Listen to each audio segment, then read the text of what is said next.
What time is it for you, Scott? Oh, it's 8 in the morning. All right, not too bad on Sunday. Thank you for waking No, up. no problem. I got my coffee. Good.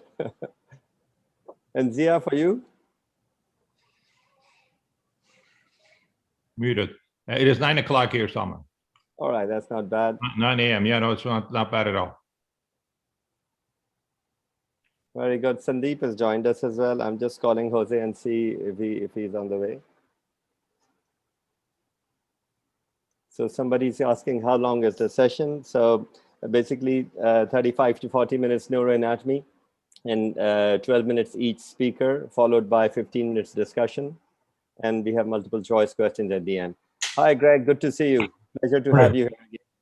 So Salman, collectively, it's an hour or more than that? So I think it's going to be altogether hour and a half. So for your turn, it's probably going to be after about 55 minutes to an hour. Okay, can I get the questions of my talk directly after my talk? Because I think after my talk I have to leave. Okay, no problem. We can do that. Emad, can we do that?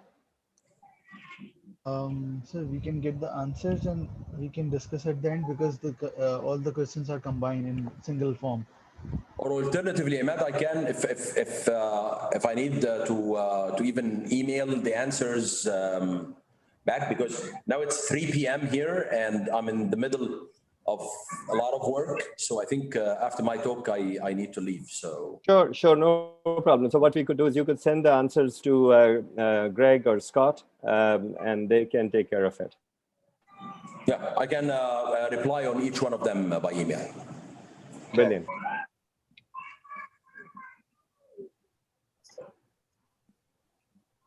So actually, this is a joint thing between WFNS Spine Committee as well as World Spinal Column Society, and we have both the moderators are supposed to be from WFNS Spine Committee. I see that Jose is not picking up his phone, so I don't know where he's got stuck somewhere or something. So no worries, we have enough people here. Sandeep, you can take care of things if Jose is late.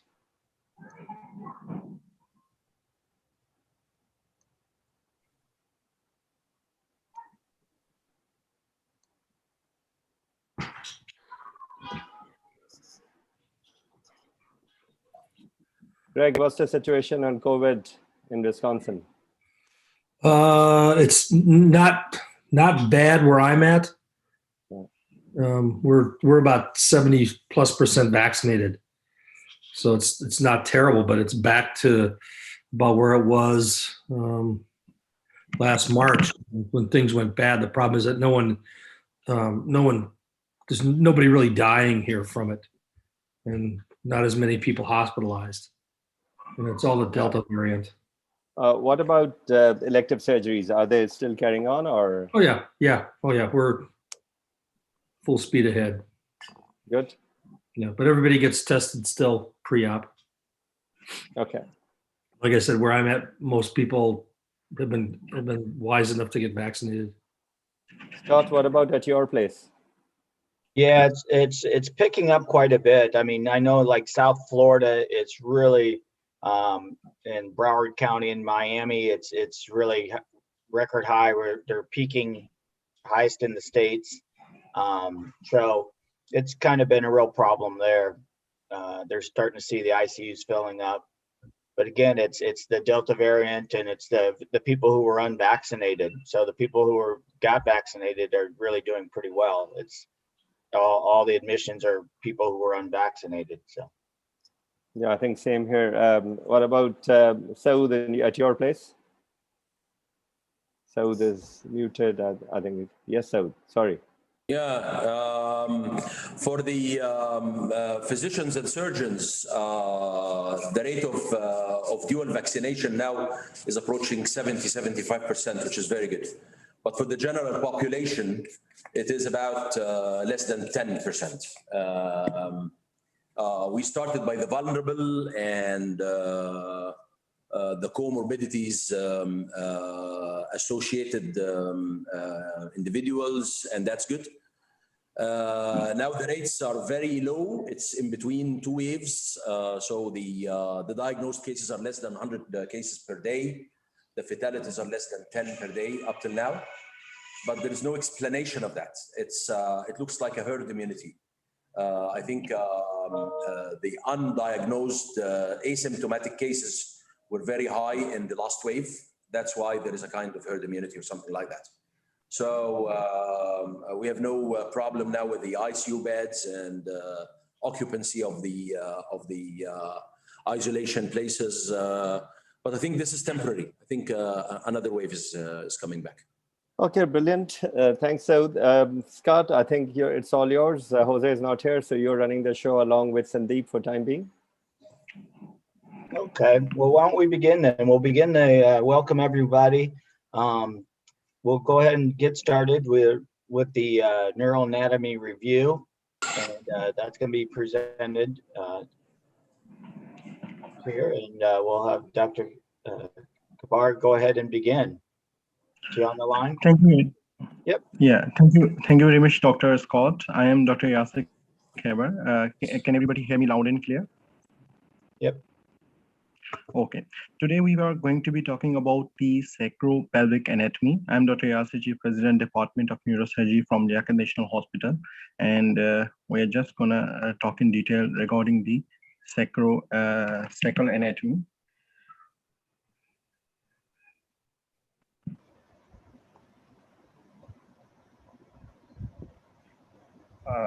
Kindly give me a brief second because.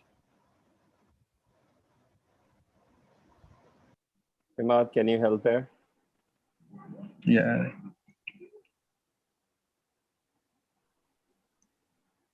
You have unshared.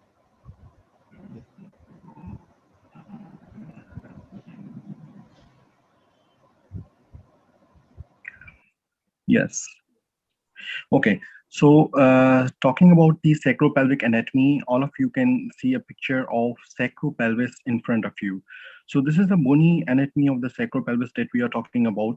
Within this region, we are not only dealing with the sacrum and pelvis itself, but also with the lumbar vertebrae. As you all can see that there's a junction, lumbosacral junction within this region. L5 vertebrae is closely and intimately related to the sacrum, because sometimes it may be sacralized in its transverse process being fused with the sacrum, or in other cases, the first S1 vertebrae may be lumbarized and there may be 6 lumbar vertebrae. So the anatomy of the sacropelvis not only deals with the sacrum itself, but the two innominate bones that the sacrum articulates with via the sacroiliac joint. And also it deals with the junction of the L5 with the S1 as well. So here we're going to deal with the sacrum bone, the bone of the coccyx, and both the hip bones.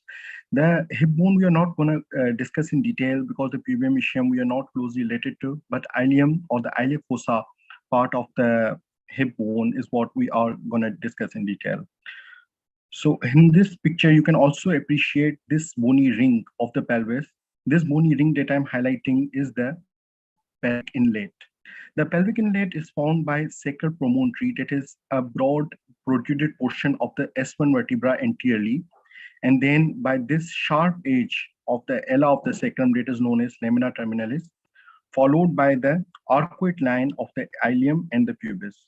So this is the pelvic inlet that actually separates the false pelvis above from the true pelvic cavity or the true pelvis below this pelvic inlet. In this next diagram, this is the sagittal cut that you can see.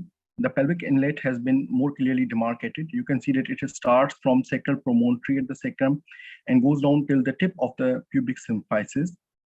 As far as pelvic outlet is concerned, it starts from the coccyx and goes on till the end of the lower margin of the pubic symphysis. In between these two lines lies the true pelvis, whereas the false pelvis lies above it.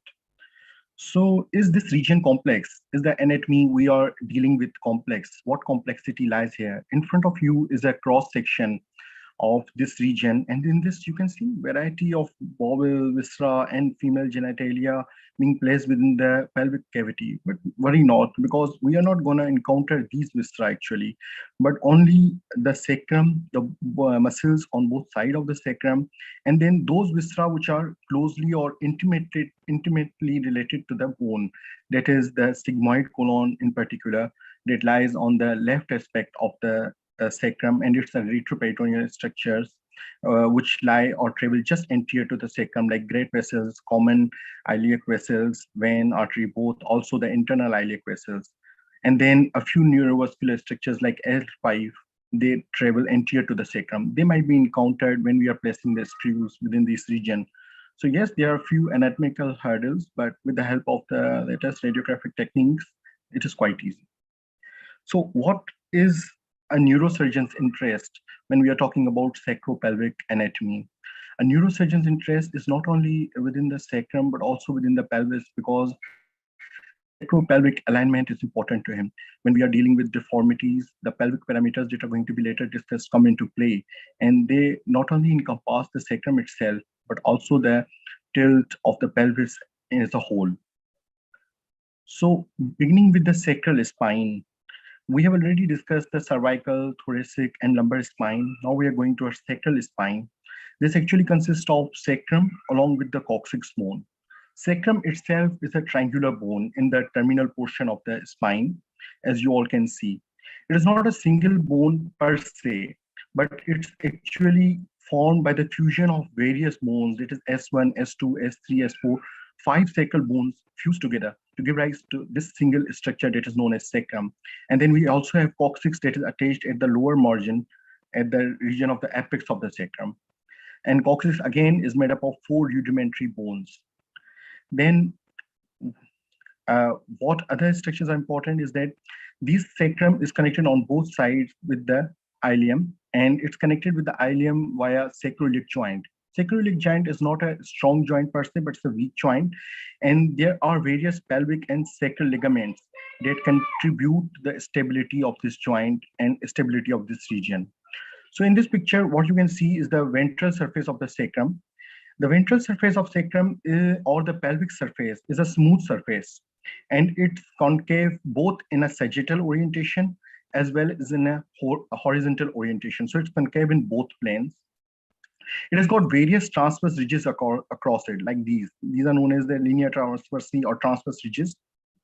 They actually represent the site of the fusion of various sacral vertebrae with each other. So S1, S2, S3, S4, where they fuse together, these transverse ridges are formed.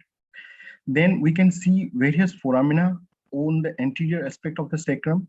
These are the anterior sacral foramina, 4 on each side. They give way to the exiting roots of the sacrum. Obviously, anterior ventral rami of the sacrum will be exiting via these foramina. The other structures that can be identified on the ventral surface is this broad portion of the S1 vertebra that is pronounced anteriorly, that is known as the sacral promontory. And then laterally, we can see 2 wing-like structures arising from the S1 vertebral body that are known as ala of the sacrum because of the wing-like structures they are. Inferiorly, another thing worth mentioning is that the central portion is the body, whereas the portion lateral to the foramina is the lateral part of the sacrum or the pars lateralis. This is the base of the sacrum. Inferiorly, we have got the apex, and these 2 projections on the superior surface of the sacrum are actually the superior articular processes. They have got the articular facets that we will discuss later. These foramina are actually connected with the central sacral canal. So in this picture, you can see that this is a cut section of the sacrum. You can see that anterior sacral foramina, and also we have got dorsal or posterior sacral foramina. So the posterior sacral foramina and anterior sacral foramina are connected via this intervertebral foramen to the sacral canal. So sacral canal does not rest any part of the spinal cord. We know that it exists at the level of L1 and L2. So after which there are various nerve roots traveling downwards, and these sacral nerve roots are actually traveling within the sacral canal within the theca. And also we have got the phylum terminal traveling over there. So this is again a cut section showing the sacral canal. This is a sagittal cut section. And posteriorly, we can see that there's a gap at the posterior inferior aspect known as the sacral hiatus. This gap is for exit of the S5 and the coccygeal roots. Why the gap exists, we are going to discuss in later picture. On the superior aspect, you can see that superior articular process actually has got a facet that is directed posterior-medially. This will articulate with the inferior articular process of the L5 vertebrae. So this is the lateral picture of the same sacrum bone that we are discussing. You can see that sacrum normally is kyphotic in a sagittal alignment. This kyphosis is centered at the S3 where the apex lies, and it's about 25 degrees of kyphosis. This kyphosis further influences the sagittal alignment of the rest of the spine as well. In this picture, further you can appreciate that on the lateral aspect, we have got this ear-shaped or kidney-shaped structure. This is the articular facet that articulates with the ala that articulates with the ilium. So this is where the sacroiliac joint is forming, and this part articulates with the sacrum or with the ilium. Posterior to it, we have got the sacral tuberosity for the attachment of various ligaments. So the concept of sacral inclination or the concept of the sacral slope is already known to you. We know that there's a horizontal plane, and the degree of the angle or the angulation that the superior border of the S1 forms with the horizontal plane is actually known as the sacral slope or sacral inclination. Normally, it is around 45 degrees from the horizontal. There's significant variation. This also influences other pelvic parameters. I mean, the pelvic incidence remains the same, but pelvic tilt and sacral slope differ depending on how much inclined the sacrum is. This influences the shear forces acting in this region.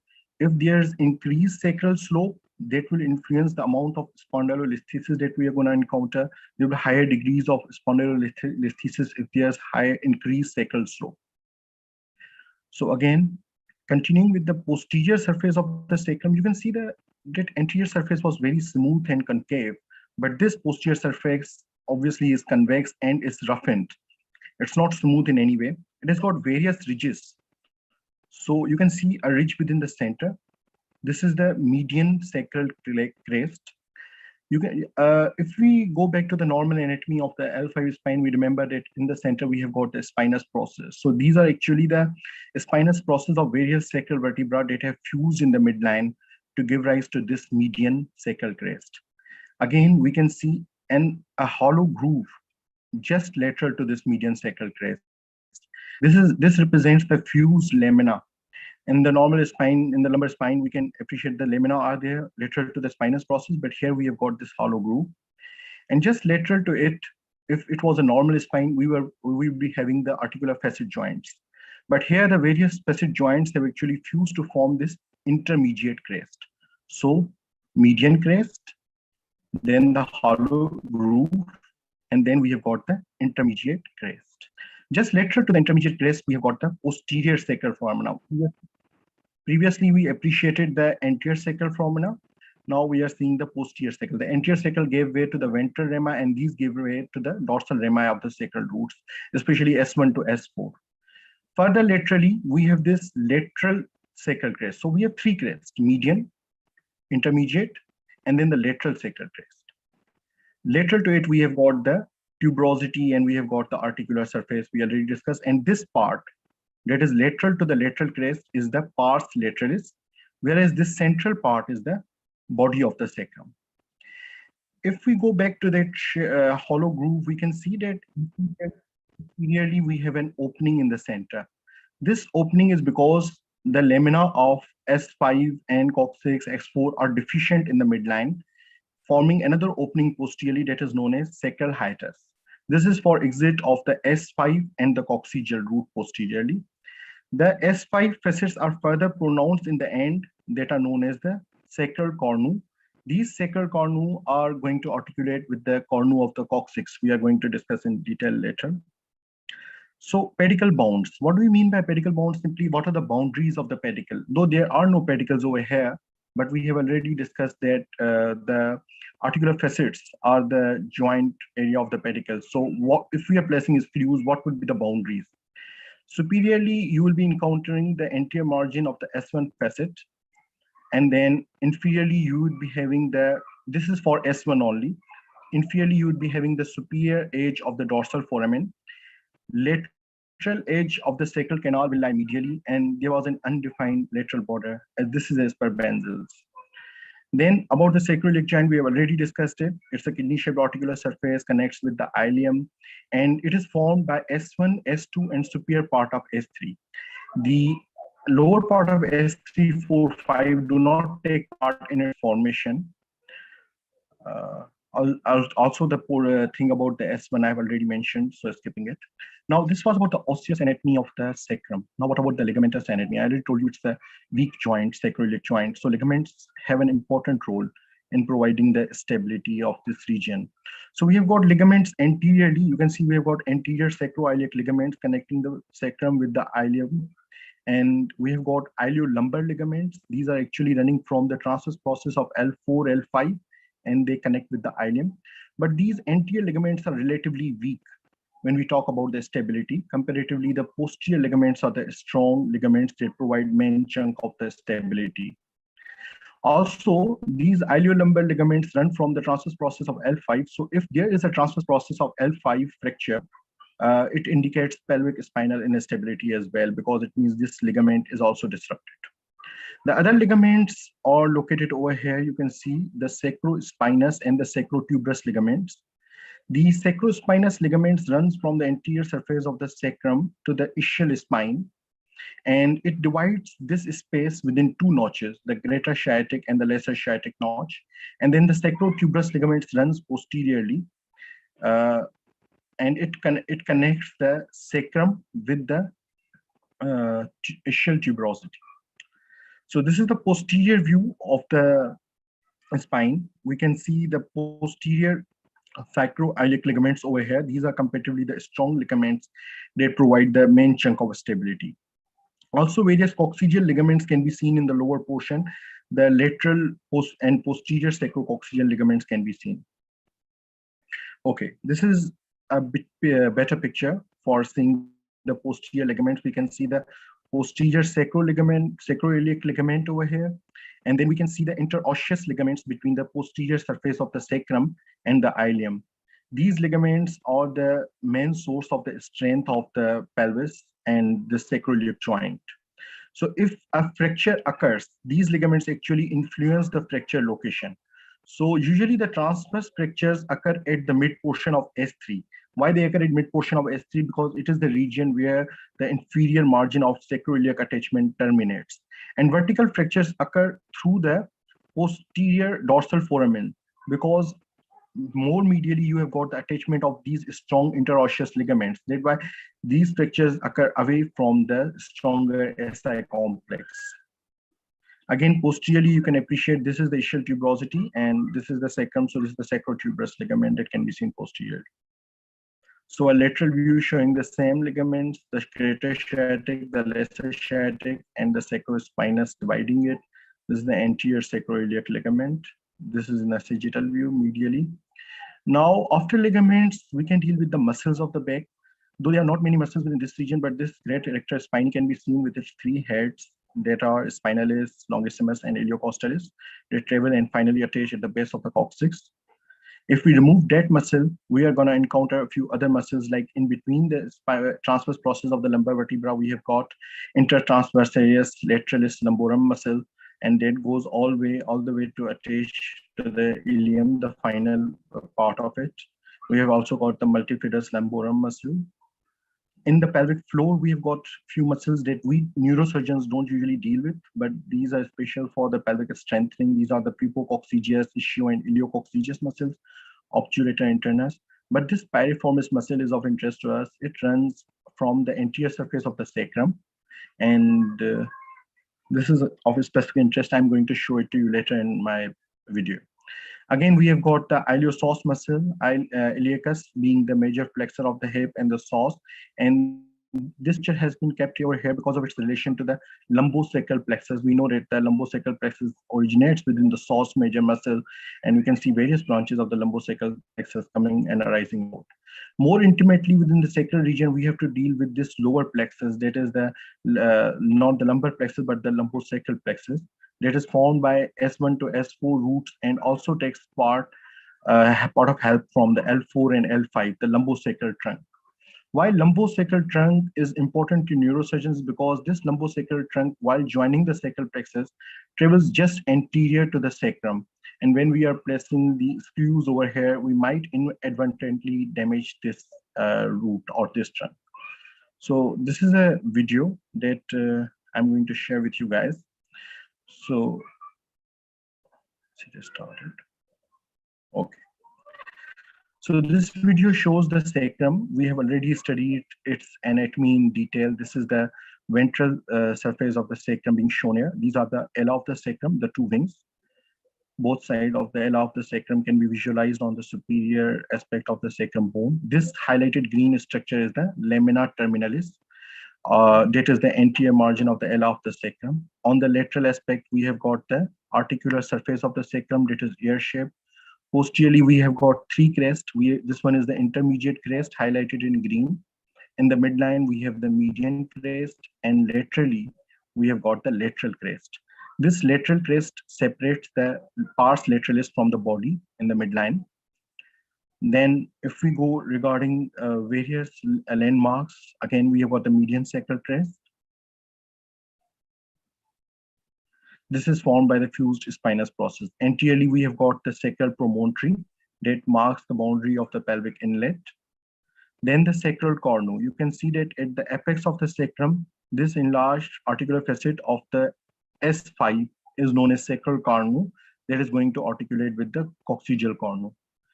This is the sacral tuberosity that is on the lateral surface just behind the articular surface of the sacrum. These are the articular facets of the sacrum of the S1 vertebrae that are directed posteromedially. These are the superior articular processes of the same structure. And here you can visualize the posteromedial direction of the facets. And these are important because they make the L5-S1 articulation. Anteriorly, you have got various transverse ridges, which we already discussed, which demarcate the various sacral vertebra S1 from S2. These are the various parts of sacrum. You have got two lateral parts of the sacrum and a body of the sacrum in the midline. So I'm going to skip through this video. Okay, inferiorly, you have got the sacral canal. So this picture is showing the inferior sacral canal. Okay, after sacrum, we have got the sacroiliac joint. This sacroiliac joint is a joint formed between the ala of the sacrum and the ilium bone. This sacroiliac joint normally permits very little movement. But in case of disorders of the sacroiliac joint or sacroiliac joint dysfunction, abnormal motion can occur at this joint, resulting in inflammation and causing pain to the patient. This pain can present as a back pain. It can cause patient the hip region pain, knee joint pain, or even the leg pain if abnormal motion occurs at this joint, as in case of the sacroiliitis. So a little bit about the sacroiliac joint.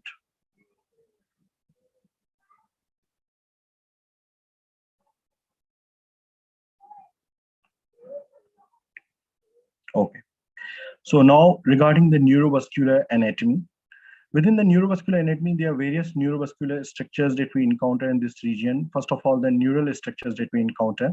We are going to deal with the chorda equina basically within this region. Why chorda equina? Because it is of the shape of the horse. You already know these are the bundles of nerve fibers, nerve roots that travel below the L2 level and have to exit at their respective levels. In this region, the spinal canal is progressively flattened and decreased in diameter if we compare it to the lumbar segments. And also because of the kyphotic angle of the sacrum, the nerve roots are relatively tethered in their position, which makes these nerve roots less flexible to withstand injury, and more chances of damage of these nerve roots occur because of these two factors. So if you look at this picture, you can see in the center that we have got various nerve roots, the chorda equina actually coming down all the way. In the center, we have got the coccygeal nerve roots, and each nerve root is exiting progressively. As per Benzel, the sacral nerve roots lie in the medial location or in the midline, whereas the lumbar roots lie laterally and progressively each lumbar root is going to exit. Here we can see the formation of the lumbosacral plexus. We can see the L4, L5 trunk coming down to join the S1 trunk, forming the lumbosacral plexus as well. Phylum terminal, which is actually an extension of the pia mater, can be seen in the midline that is attached posteriorly to the coccyx. Again, this picture shows that the spinal cord normally terminates at the level of L1, L2, just after the lumbar enlargement and the cauda and the conus medullaris, and then we have got this cauda equina. Within this picture, various dorsal root ganglion of the sacral nerves can be seen, and after this dorsal root ganglion, the spinal nerve is formed, and the roots can be seen exiting from their respective sacral foramina. This picture we already discussed in detail, not going into this detail.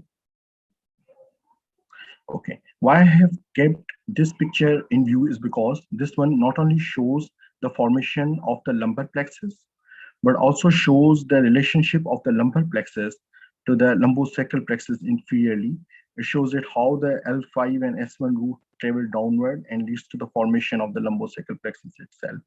The main branch of the lumbosacral plexus that we usually deal with is the sciatic nerve, which is the major nerve that is supplying the muscles of the lower limb. So the S1 roots exit and then they join the L4 and L5 root, leading to the formation of the lumbosacral plexus. This L5 root, while joining the S1 root, is traveling just anterior to the sacroiliac joint, where it is most susceptible to the injury. The S1, S2, S3, all these roots lie anterior to the piriformis muscle. We previously discussed about the piriformis muscle just before exiting via the greater sciatic notch. So proximal nerve roots comparatively are more susceptible to injury because the diameter of S1 and S2 is almost 1/3 of the sacral foramina, whereas S3 and S4 progressively are less susceptible because the foramina tend to enlarge in size, and that's why. Regarding the function of the roots, the upper sacral roots have got both motor and sensory function dealing with S1 and S2, but the lower roots are more concerned with the urinary, fecal incontinence, micturition, defecation, and their function is also very important. So if we get a transverse section at this level, that is the S1 level as shown in this picture, this is what we are going to get. This is a transverse section of S1 level showing the S1 vertebra, the sacral promontory is being seen over here. We can see the sacral canal, the anterior sacral foramina, the posterior sacral foramina, and various structures can be seen over here. If I zoom it a little bit, you can see the iliac vessels just in the retroperitoneum. You can see the common iliac vein and the internal iliac vessels traveling just anterior. So when you're placing the screws, especially in case of the lateral sacral screws, these are prone to damage and you have to take care of them, while the medial screws are more safe because they are not going to encounter these structures. Okay.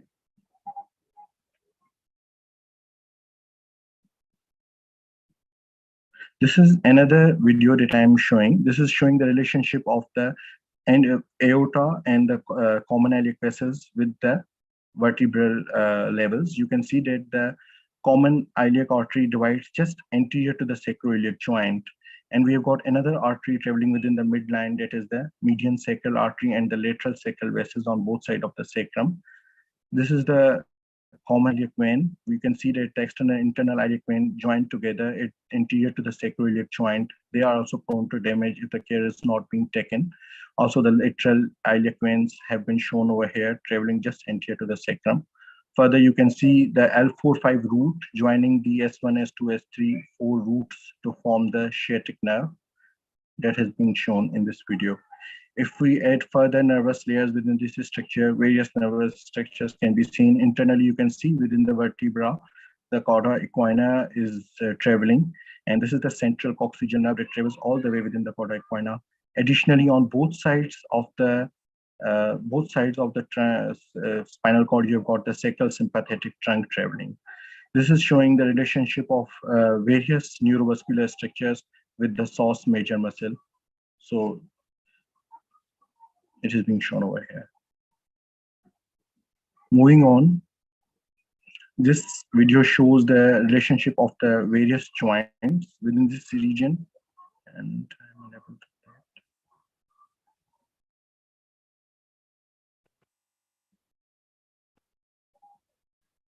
Okay, so this is the anterior sacroiliac joint, anterior sacroiliac ligament, the sacrotuberous and the sacrospinous ligaments that we have already discussed in detail. Moving on, after this is the sacroiliac joint. It is covered by the capsule of the sacroiliac joint and the anterior sacroiliac ligament. This is the pelvic floor, the pelvic diaphragm formed by various muscles. These are against the neurovascular structures in total that we have already discussed. Now, regarding the surgically applied anatomy, this was regarding the anatomy in general. Now, just the surgical aspect of the anatomy. The laminae of the sacrum may be thin or deficient at places. We know that S4, S5 are already deficient. The sacral ala are usually 40 mm in thickness, and this is the maximum thickness that we encounter. As we go caudally in the caudal direction of the segment S3 to S4, this thickness decreases to almost 20 mm. What structures can be encountered near S1? As in this picture, you can see the iliac vessels can be encountered, and the L5 nerve root can be encountered, and the sacroiliac joint can be encountered. So when you are placing these screws, you have to be careful about these structures. In this cut section, you can see that laterally you have got L5 nerve root, internal iliac artery, and iliac vein on one side.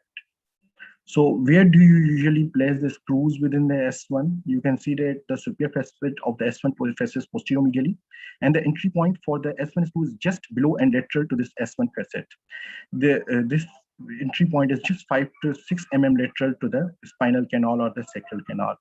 If the screws are directed medially, as shown in this figure below, then they are usually angulated at 30 degrees, and mean screw length with these is comparatively decreased as compared to the lateral screws. Almost 33 mm screws can be placed. Critical neurovascular structures are not at risk because they lie laterally, and there's a greater resistance to the pullout. If we place lateral screws within the sacrum, this is the direction of the lateral screws that we give, almost 30-degree angulation. Mean length is increased from 37 mm to a total of 44 mm screws can be placed. So longer screw accommodation is a benefit. If we talk about lateral sacral mass, this is the fused costal elements in the transverse process of the sacral vertebra, and mid-anterior cortex in this region has got the highest bone density and hence the highest purchase. So it is the S1 where both medial and lateral screws can be placed at the same time. If we talk about the S2 screws, in the case of the S2 screws, as I already shown you a picture, on the left side, we are at the risk of damaging the sigmoid colon. The starting point here is the posterior mid portion of the lateral mass. And you can insert them either in a lateral trajectory with a 46-degree angulation, almost 32 mm screws can be accommodated, or in a medial trajectory, almost 30-degree angulation and a length of 24 mm can be accommodated. So sigmoid colon again at risk on the left side. Sometimes we cannot place the sacral screws, so we go for a bailout procedure of the sacroiliac screws. We additionally use the iliac bone for these screws. They are usually directed 45-degree lateral and 40-degree in an inferior or caudal direction towards the sciatic notch. The screw length here is quite significant. It is almost 70 to 100 mm screws can be placed. The entry point for S1 is between the articular process and the first dorsal foramina, whereas for the S2, it's between the first and second dorsal foramina. So these are the entry points for S1 and S2. If we are talking about S2 entry point, it is almost 20 mm inferior, 25 mm inferior to the S1 surface and 20 mm lateral to the midline. So these are the lateral screws that have been placed. In this picture, you can see this screw going all the way within the ilium bone, traveling via the sacrum, then the ala of the sacrum, and then finally into the ilium. So thank you very much. My references for this talk were from Benzer's Anatomy Standard, Frank Netter, and Complete Anatomy Atlas. I would like to acknowledge my mentor, guide, my boss, Dr. Salman Sharif, for giving me this opportunity to present. Thank you very much, sir. And I would also like to acknowledge Dr. Gibran Tariq. He is our spine fellow, for his help and guidance with this presentation. Thank you for being patient during this talk. Over to you, sir. Well, thank you, Yasir, for your great talk. Ziya, I think you are supposed to speak first. Will it be okay with you if Saoud can speak because he has to go? Yeah, I think that's fine if he wants to. It's up to the moderators if this is okay with Ziya and Greg. Abdul, go ahead. I'm good with that. Okay. Okay, Saoud, you go ahead. So we'll go ahead with the MIS technicals and sacral talk.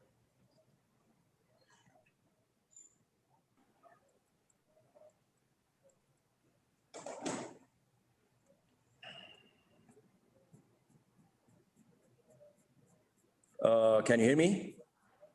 Yes. Okay.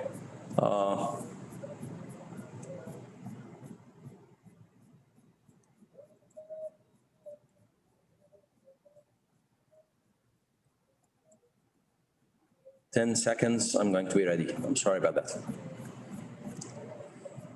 Okay. While we're waiting, I just want to thank Yasir. That was a very nice talk, Yasir, and a very detailed anatomy. And I think we really don't appreciate how important the sacrum really is and its innervation. And that was a nice review. Thank you. Thank you, sir.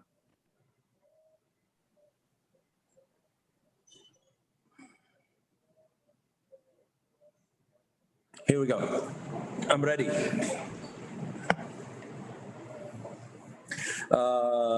Good afternoon. It's afternoon for us in Egypt, and I've been asked to talk about some minimally invasive tricks around the sacrum.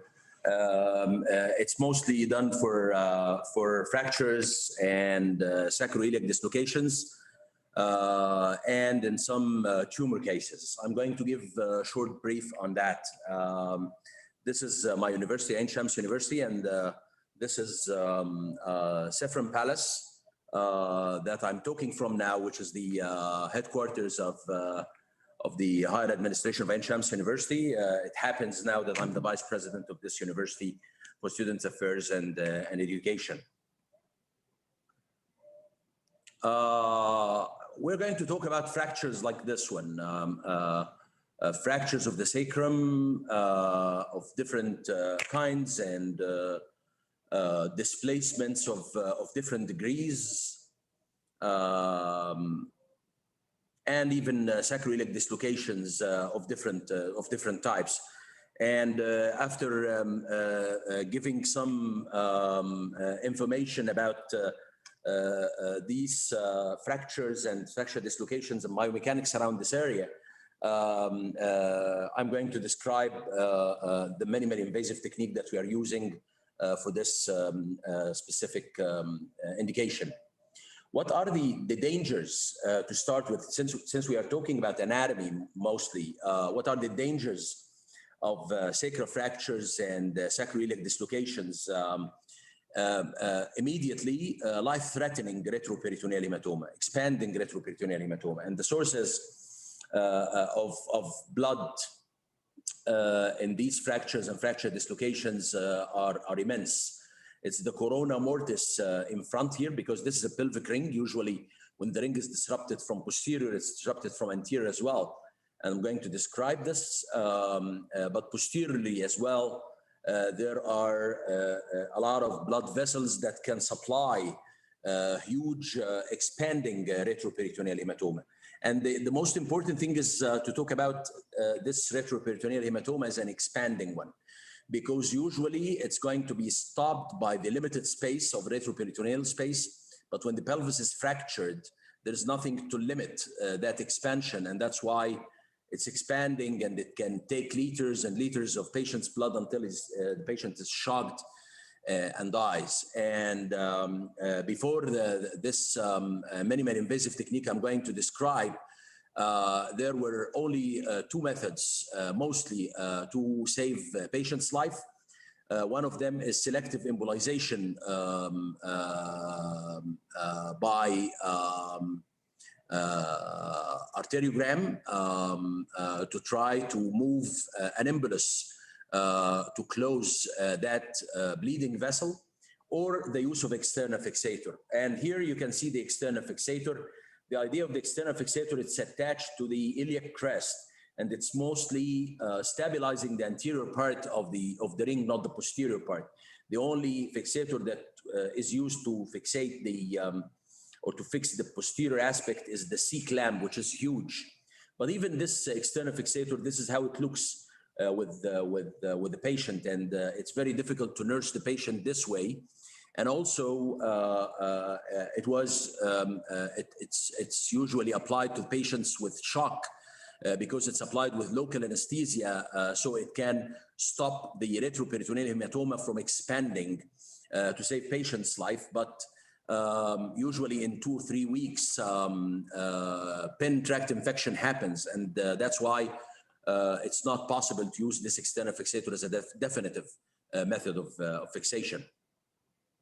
These are the zones of sacral fractures. The sacral fractures usually are longitudinal ones, either zone 1, which is completely lateral to the sacral foramine, and zone 2, transforaminal, and zone 3, that passes in medial to the sacral foramine and in the sacral canal. And zone 3 is very important because it passes through the canal with a lot of neurological impact in most of the cases. So it's subclassified according to the degree of displacement. But this is another important classification actually, because it shows if there is enough dissociation between the lumbar spine and the pelvis. The lumbopelvic dissociation is described according to this Isler classification to fracture lines that are not affecting the articulation between L5 and S1, and those that partially pass medial to this articulation, and those fracture lines that completely pass medial to the articulation, especially if bilateral, and poses real danger of lumbopelvic dissociation.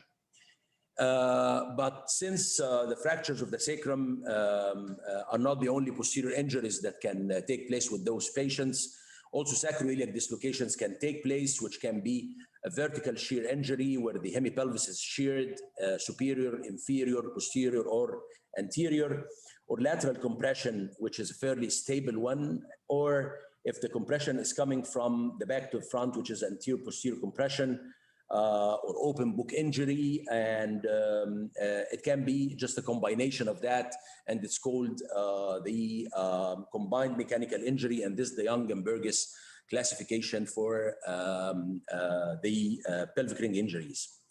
The other important thing about those fractures is that the soft tissue is usually highly jeopardized. It's degloved like those patients. What are the indications of surgical treatment of sacral fractures? Expanding retroperitoneal hematoma is the most important, and the displacement as well, and neurological compromise, especially the bowel and bladder disturbance. And these are the indications for surgery in sacroiliac fracture dislocations, which is very similar to those of sacral fractures. The aim of surgery is stabilization and decompression. There's a lot of debate about the direct or indirect decompression, which is not what we are talking about today, but it's my personal bias that I do direct decompression for incomplete neurology and type 1 and type 3 Dennis classification. But for type 2, the transforaminal one, it usually responds to good reduction and fixation. To talk about my method of minimally invasive stabilization, these are two very important biomechanical points. The lumbosacral pivot point, it's in the back of L5-S1 disc here, and it's the axis of flexion and extension at the lumbosacral junction, and only those devices that pass ventral to this point provide significant biomechanical advantage regarding the rigidity of fixation. So if you are going to do fixation around this area with only a sacral bar connecting the two iliac wings, passing completely posterior to the pivot point, this is not going to work for you. But if you do a slight modification by connecting the two iliac crests by a method of fixation that can pass like an iliac screw, you can change this concept passing in front of the pivot point. And you have also to choose zone 1 of fixation, which is at this area, or iliac bones, which is zone 3 of fixation, according to O'Brien, and not choosing this green area, which is a very weak point of fixation. So these are the biomechanical concepts. What is then the minimally invasive technique I'm using around this area?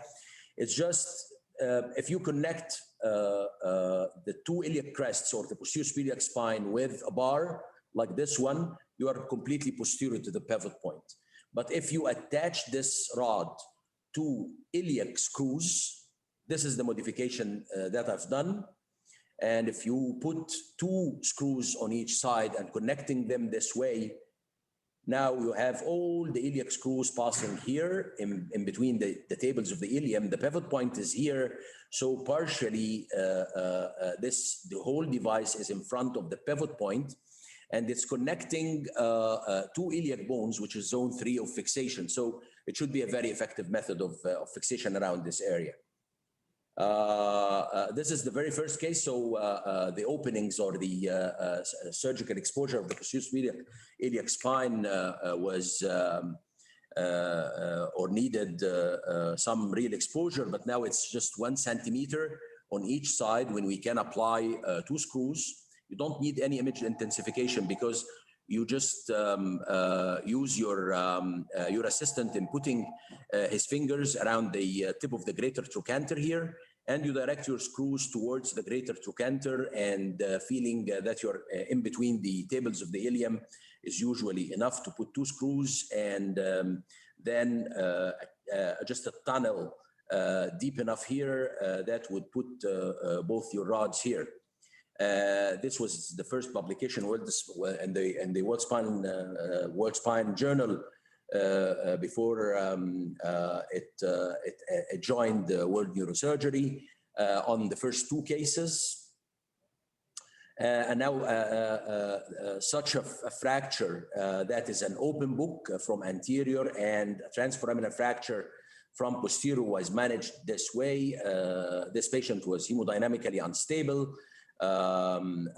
This Spanish keel incision, putting a plate in front and then putting the internal fixator, which is the name of this ilioilial fixation that we gave it to this method of fixation, was enough for this patient until full recovery. This is another vertical shear, just 2 screws in each side, and this is the kind of reduction, and this is the final follow-up. No, this is the immediate post-operative X-ray, but it stayed like that till full union. Transforaminal sacral fracture again, with the same device being put in a very minimally invasive way. Now even this is a sacroiliac dislocation with a gap from anterior aspect. We used to have a plate here and then the internal fixator. Now with a minimal modification, especially if it is a recent fracture, we just put a belt like this one, low enough to cause the reduction, and then we flip the patient on in a prone position, and in a very minimally invasive way, we put this device for definitive fixation. Another example of a transforaminal fracture.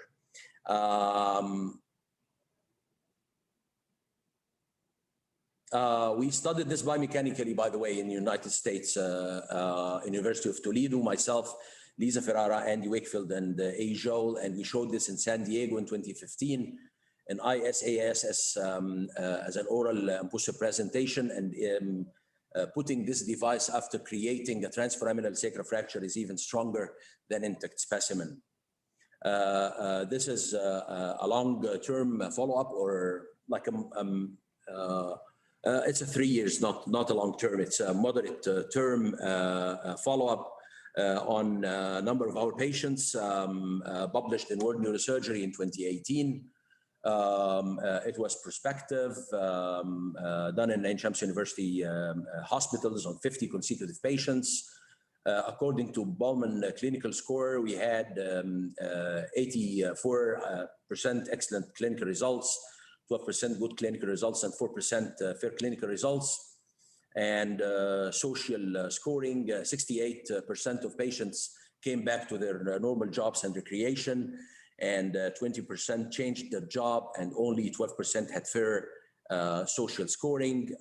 In total, we had 18 patients with good final results and 66% excellent final results, 18 good final results, 16% fair results, no poor results. I'm here receiving a Nobel Prize for that. I'm lying.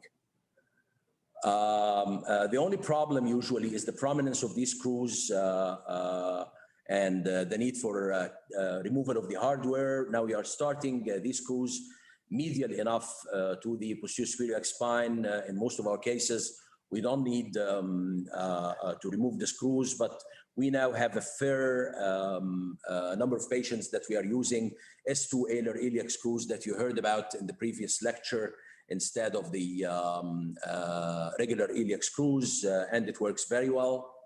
I'll give a couple of different, a little bit different cases in a couple of minutes. This is the 39 years old male, history of mild back pain with constipation, moderately overweight, minor back trauma, severe back pain after trauma.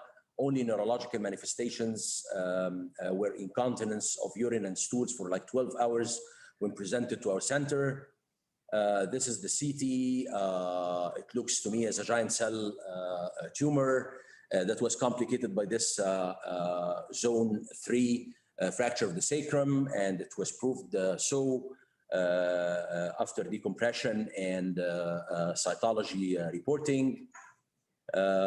This is intraoperative where complete decompression was done.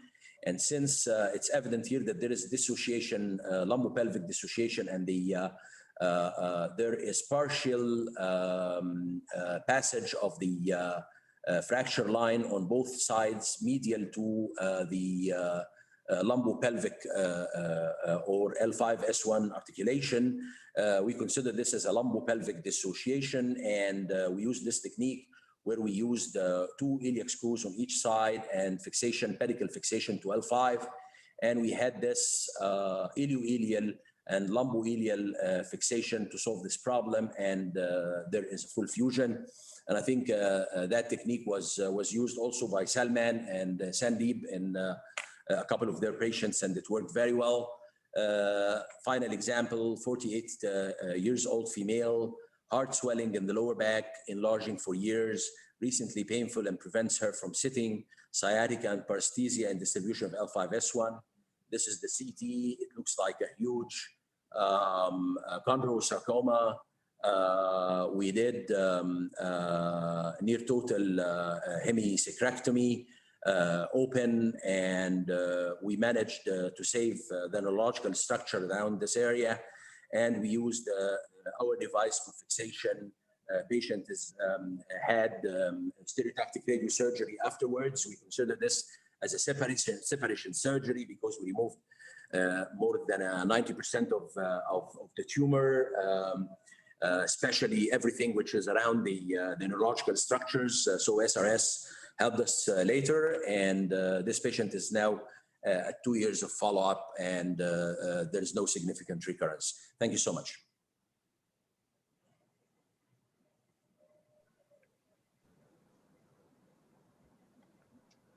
Very nice, thank you. That was very interesting. Good use of the sacral screws. Were we going to do any questions now, or are we going to direct those later? Later. I think we'll get them all together. Okay. Okay. We can forward those on. Thank you so much for having me. Okay. Thank you very much. We'll move on to the originally first speaker, who is Dr. Gokaslan. You ready? I am. All Thank you so much. Let me see if I can bring up the presentation here.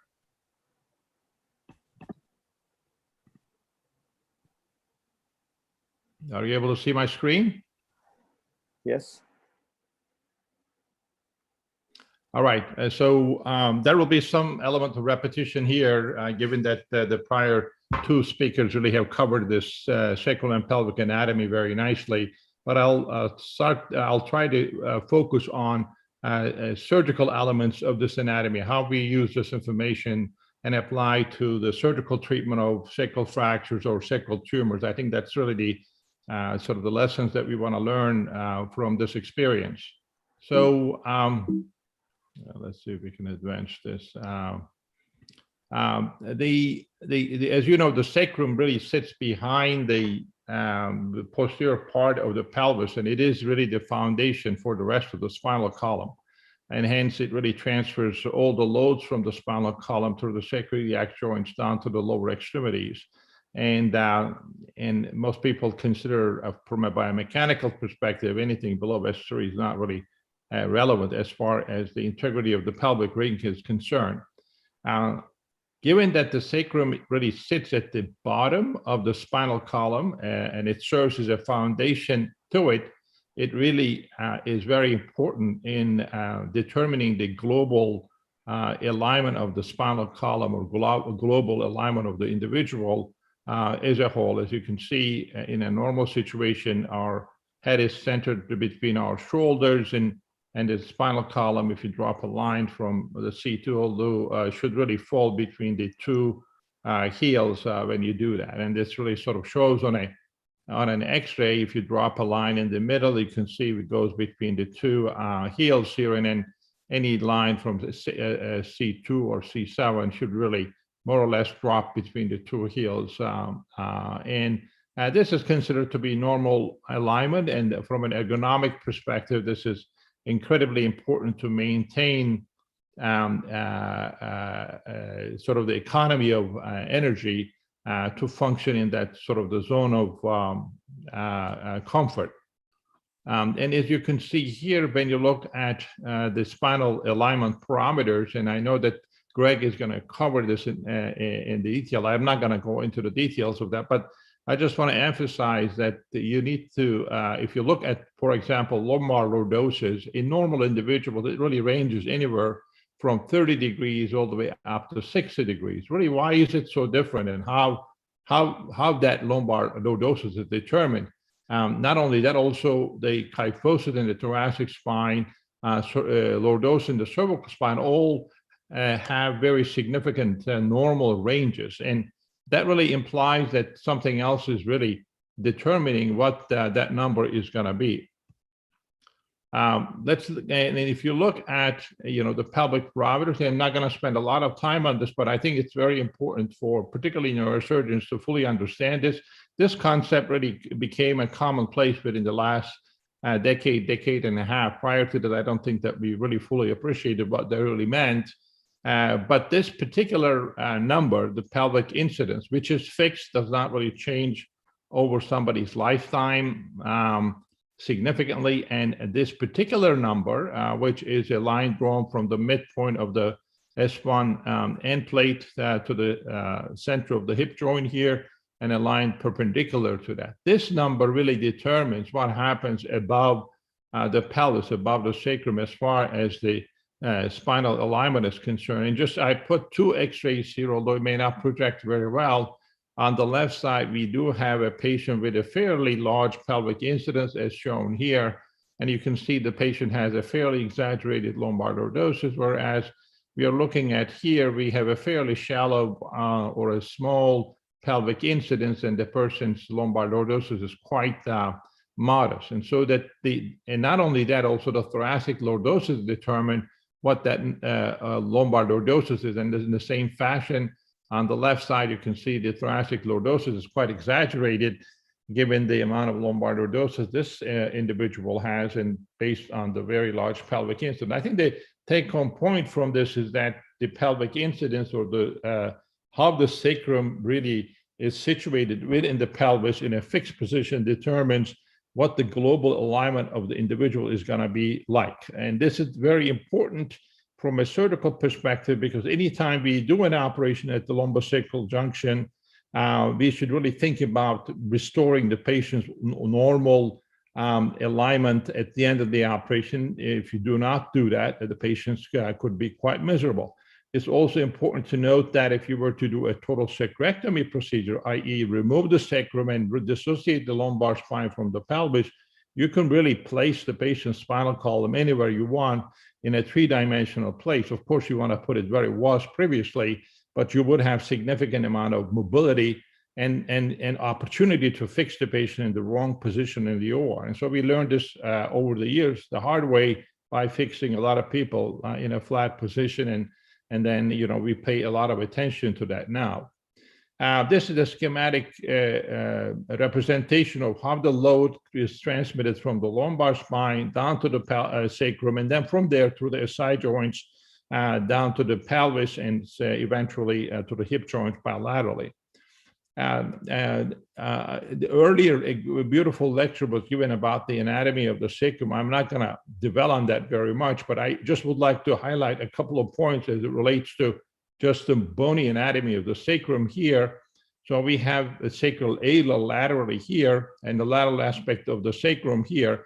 This area is really devoid of any neural structures, except for over the sacroiliac region or a sacral ala. We have the lumbar trunk coming from above the L4 and L5 nerve roots to join the sciatic nerve, and that area is the area where the nerves, those particular nerves, are vulnerable. But the rest of the sacrum is really devoid of any nerves, and that really means that we can use a lot of that bone for fixation. We put screws, we put plates, we could do a lot of things quite comfortably there. Whereas the sacral foramina is the area where the nerve roots come through, and this area is the weak portion of the sacrum, and that's why in a lot of severe axial loading injuries, this area vertically fractures and dissociates commonly because it is the structurally least sort of the durable part of the sacrum. And then in the middle, of course, we have the sacral canal and the nerve roots, and that allows that area to be injured in the event of a fracture that's crossing that area, either vertically or horizontally. Those nerves can be affected, and the patient can be rendered bowel or bladder incontinence as a result of that. Another anatomical observation here, the sacral hiatus.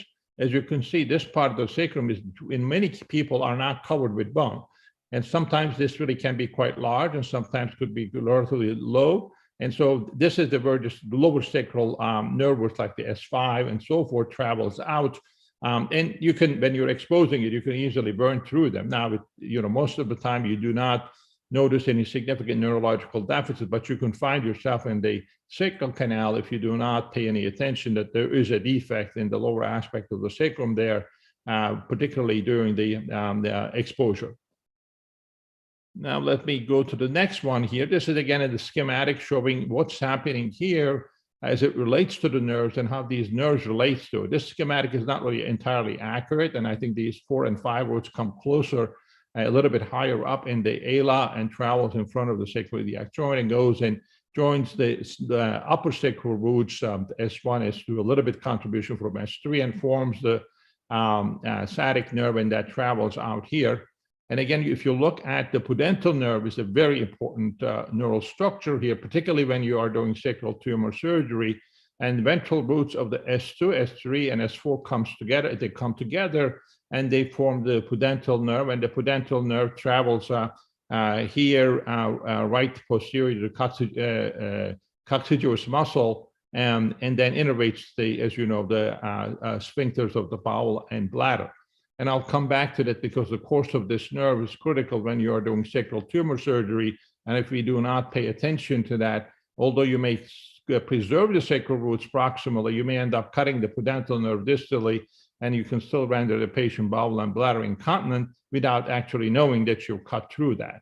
And then the another nerve here is more laterally situated, which is usually not relevant unless you're doing big pelvic sarcoma surgery, and so is the obturator nerve. That also travels through this opening here. Now, if you look at the sacrum from dorsally, this schematic shows how the sciatic nerve travels. As you know, the sciatic nerve goes under the piriformis muscle above the gemini here and travels through this opening. And we have 2 large ligaments here. One is sacrospinous ligaments, and the other one is sacrotuberous ligaments. The sacrospinous ligament, as you can see here, more ventrally situated, and the sacrotuberous ligament is more dorsally situated.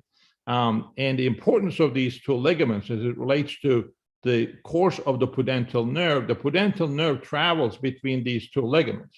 So what that really means, if you are doing a sacral amputation here and you preserve the S2 and S3 nerve roots and you're tracing it out now laterally, you have to cut these two ligaments to remove the sacrum out of the field. While you are cutting those ligaments, since the nerve really goes between these two ligaments, you will have to cutting the sacrotuberous ligament, which is more dorsally situated, dorsal to the pudendal nerve, and yet sacrospinous ligament is more ventrally situated. You have to cut through both of these and make sure that in the process you do not cut the pudendal nerve, because pudendal nerve has a little curve here and then goes into the pelvis, and you come across here with your cautery and not paying attention how the pudendal nerve is traveling into the pelvis, you end up cutting it. And then you do the low sacral amputation, below the S3 nerve root, and then you say, well, I preserve the S2 and S3 nerve roots bilaterally. The patient is bladder incontinent, bowel incontinent. I don't understand that.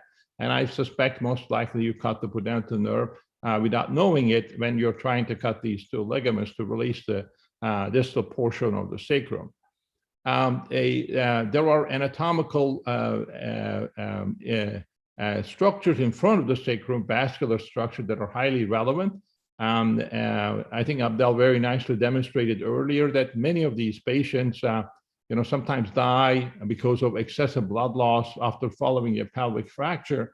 And some of these blood vessels may be injured, and also the bone is extremely cancellous in this area, and the patients really develop large hematomas, and you may not be able to resuscitate the patient properly unless you're really very aggressive in doing so. And I recognize that this is a typical pattern of the injury when you have a serious sacral or pelvic fracture.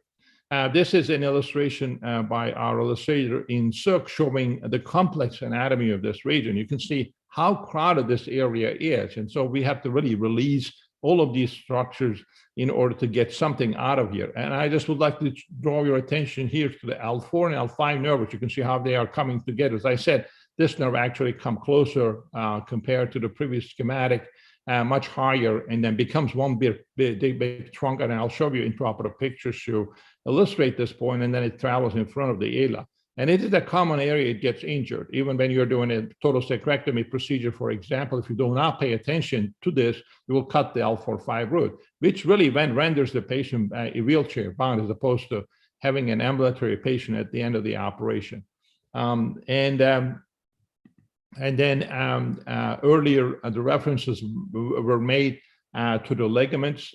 This area is not only supported by the bony ring, as you can see here, but a lot of the mechanical support actually come from the sacroiliac ligaments. And so anytime when you are thinking about doing a sacral amputation, you really need to think about not only the bone that is being amputated and how much of the ligaments are you taking on either side, because a lot of the physiological axial loading ability of the pelvic ring comes from the ligaments as much as from the bones. We talked about the importance of the sacrotuberous and sacrospinous ligaments and why it's important as it relates to the course of the pudendal nerve, but also these are obviously the ligaments that need to be cut in order to release the distal part of the sacrum when you are doing a sacral tumor operation. This is a dorsal view of the same structure here, how these ligaments really relate to the sacrum and how they need to be really amputated.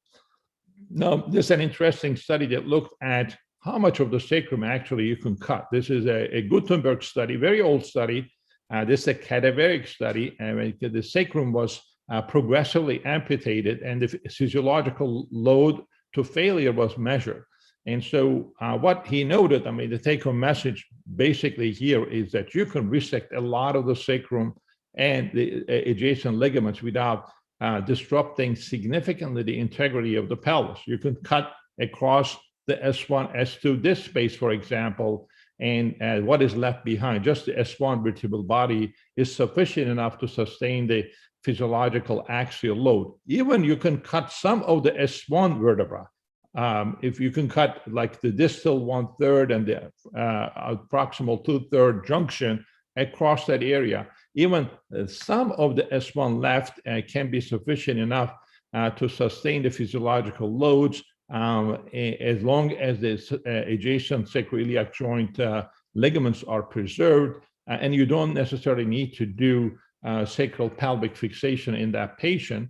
And yet you need to also think about the fact that the patient may require additional treatment, such as radiation therapy, that may lead to insufficiency of fractures down the line. And sometimes we do stabilize the patient prophylactically, but under normal circumstances, as long as you leave substantial portion of the S1 vertebra and the adjacent ligaments behind, you may not need to stabilize the lumbar pelvic region. This basically shows the same thing in saying that you can cut a lot of the sacrum without this disrupting it. This shows the formation of the pudendal nerve and how this really innervates the sphincters. You can see the S2, S3, and S4 come together to form this nerve, which then travels down in the pelvis to innervate the external sphincter of the bladder, as well as the rectal sphincters. Now, the other question also comes up: how many nerve roots really you need to preserve to have a bowel and bladder function at the end of the operation? Under normal circumstances, if you are to preserve 2 S2 nerve roots and 2 S3 nerve roots, granted that you preserve the pudendal nerve distal to that bilaterally as well, so 2 S2 nerve roots minimum, 2 S3 nerve roots minimum, then one would have a normal bowel and bladder function at the end of the operation. You can cut unilaterally all the sacral nerve roots. You would not have a normal bowel and bladder function, but you would have what we call a satisfactory bowel and bladder function, where the patient would not necessarily require any additional assistance to urinate, although the function is not entirely normal. So we do that sometimes when you do hemisacrectomies, big side joint chondrosarcomas. We can cut the sacral roots completely on one side, and yet the patient would still have reasonable level of bowel and bladder function. But for normal bowel and bladder function, you have to have at least 2 S2 nerve roots and 2 S3 nerve roots. If you preserve at least 2 S2 nerve roots and 1 S3 nerve root, you would have what we call, again, satisfactory bowel and bladder function. It's not normal, but it is satisfactory that the patient most of the time is satisfied with what they have in that area with those nerve roots preserved. So again, take home message from this: if there is a way to preserve 2 S2 nerve roots and 2 S3 nerve roots, if you can do that, then you will be left with a normal bowel and bladder function. At least try to preserve 1 S3 nerve roots to have a satisfactory level of bowel and bladder function.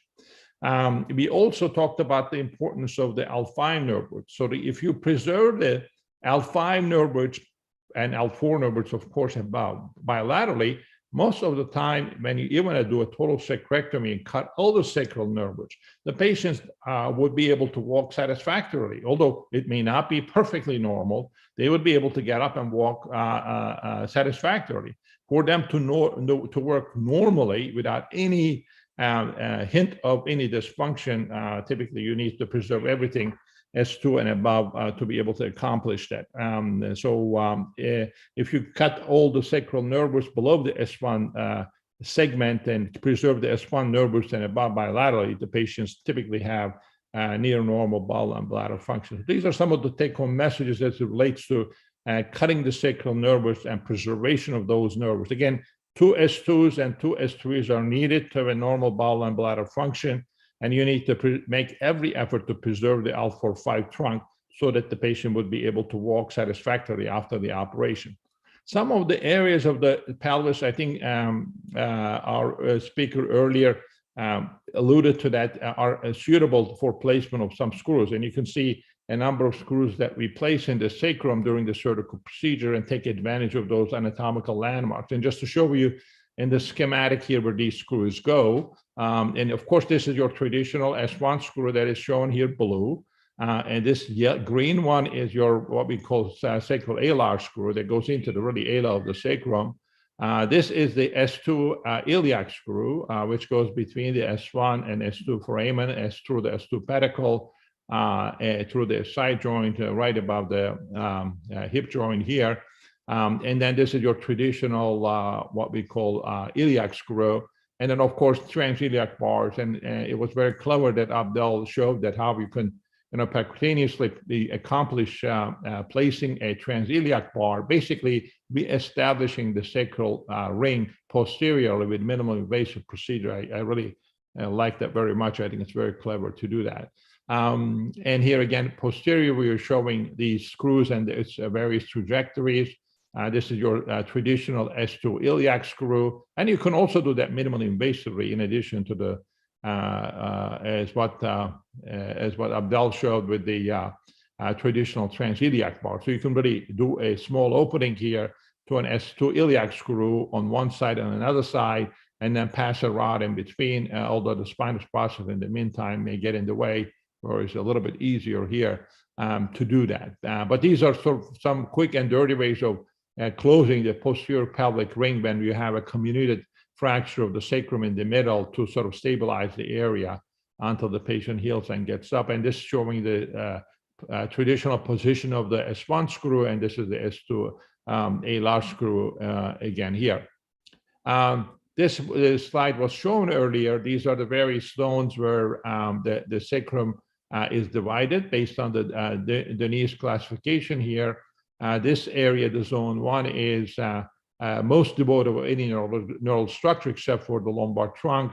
S2, where the nerve roots come out through the foramina. S3, where the area where we're in the spinal canal. And as a result of that, we do have different levels of injuries, and I'll come back to that.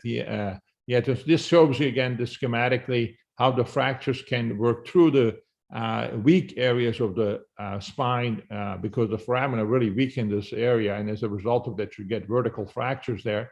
And then we have a variety of horizontal fractures that also really have shown here. This is really sort of the meat of this. The zone 1, as I said, is mostly devoid of neurological elements. You still have a certain percentage of nerve root injury when you look at the incidence of nerve root injury, but it's relatively low, and usually these are lumbar trunk injuries, so the patient has a foot drop and so forth. Zone 2 involves the neural foramina, and you do get root injuries there, specific sacral root injuries. And then zone 3 is where the canal is situated, and that's where the highest injury of neurological injury is seen in the sacral fractures. And most of the time, this would be in the form of bowel or bladder incontinence, because the catechoina is affected usually bilaterally, particularly with horizontal fractures. Again, showing some other fractures patterns here. The point I'm trying to make here is that, you know, the horizontal fractures disrupt the spinal canal substantially here, and as a result of you are rendered bowel and bladder incontinent. The higher the fracture in the sacrum where this horizontal fracture occurs, the more likely that you're going to be left with bowel and bladder incontinence. And then you do have what we call an H fracture. These ends also can connect. Now you have total dissociation of the sacrum from the pelvis as a result of that. And so those are some of the fracture patterns that we see in the sacrum. And I think that Abdel nicely covered this, so I'm not going to spend time on this. And then I think he brought up this point that many of these patients have associated significant trauma and blood loss. And, you know, the focus in these patients ought to be fully resuscitating the patient before doing any type of surgical procedure. And if you do something surgically, typically it would be virtually quick and dirty, because these patients can be quite unstable. And then sometimes we do see insufficiency of fractures of the sacrum in this area in the elderly patients, and they sometimes can be very difficult to diagnose. And we rely on bone scans and things like that to see whether or not they actually have a fracture in the sacrum. This is some of the ways that these fractures can be reduced. Again, you can see if there's misalignment like that, one can really go ahead and try to realign those, usually directly, and then typically reconstruction plates and screws can be placed. And you can see that these typically placed in the area where the nerve roots are not present. So these the lateral to the sacral foramina, where the nerve roots already have come out of the sacrum. And the only thing that you need to concern about, if the screw, you know, the top screw is bicortical, you can get the lumbar plexus in the front, and you have to be sort of cognizant of that. But otherwise, the risk of neurological injury tends to be, additional neurological injury tends to be relatively low. Here again, showing some of the ways one can realign this part of the sacrum and then use the reconstruction plates with multiple screws to fix that area. Now, if the sacrum is completely dissociated, either as a result of fractures or sometimes with sacral tumors, then reconstruction of this area typically requires bilateral iliac screws combined with lumbar screws. Again, alignment of this region needs to be carefully thought out. With the image-guided navigation and so forth, it's relatively straightforward now to put 2 iliac screws on either side, and I'll come back to it in just a moment. This is the classification system that we proposed now many years ago, classifying the sacral tumors. These are centrally situated tumors, and then I'll show you some more magnified pictures here. And the point of this classification was that, you know, the tumors are located in different locations with respect to the sacral nerve roots. And the last set of nerve roots that are preserved and everything above that determines the patient's neurological function. And that's why we felt that this classification system was important. So this is a tumor that is situated in the sacrococcygeal area. When we resect this tumor, we preserve everything S3 and above bilaterally. And when we do that, the patient has essentially normal and bowel and bladder function. In this situation where the tumor extends between the S2 and S3, this is really a mid-sacral tumor. In this situation, we end up taking the S3 nerves bilaterally, and obviously the patient does not have a normal bowel and bladder function, but having just 2 S2s above allows you to really have satisfactory bowel and bladder function. And if you were to include the S2 within your resection and everything below that, and the only remaining nerve roots are S1s, the patient will have complete loss of bowel and bladder function, voluntary control of the bowel and bladder, as preservation of the S1 nerve roots along with the lumbar trunk would allow the patient to walk normally. None of these patients above would require any lumbar pelvic fixation. When you come to a situation here where we do a total sacrectomy and remove all of the sacral roots and sacrum in its entirety, we then dissociated the lumbar spine from the pelvis, and that really requires a complete reconstruction of this area. And I'll come back to that. And sometimes the tumors may be even more extensive, involving the L5 vertebra, that may require a more extensive procedure, such as hemicorporectomy. And the other reason we came up with this classification, this also told us whether or not we should do a 1-stage or a 2-stage surgical procedure. So for all the ones that are listed above here, we can do these operations through the back, just in 1 stage. Whereas if the tumor really involves the higher part of the S1 or all of the S1 vertebra, then we do the operation in 2 stages because the blood vessels in the front need to be dealt with before you can extract the tumor. The other reason to do in the 2 stages is because we really need the soft tissue coverage here and harvesting of the myocutaneous rectus flap anteriorly, which will be tucked in the belly and pulled through the back at the end of the operation. That dictates that the operation needs to be done in 2 stages. And the same schematic is shown here in the sagittal view, how this really looks like as far as the nerve roots that are preserved and the extent of the tumor and how that's sort of topographically related. Some of the tumors are not like that, eccentrically situated, and you can see here a lateral and inferior aspect of the sacrum. These do not require any reconstruction, and given that we are dealing with unilateral nerves here, most of these patients have pretty good bowel and bladder function, a little bit higher here. Even if you take all the nerve roots on one side, the patient would have satisfactory bowel and bladder function as long as the other side is fully preserved. And then, of course, complete resection of the SI joint dissociates the pelvic ring.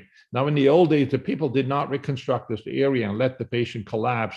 That led to significant leg shortening on that side and severe scoliotic deformities. Now, in this day and age, we really try to reconstruct this area and maintain the pelvic integrity at the end of the operation.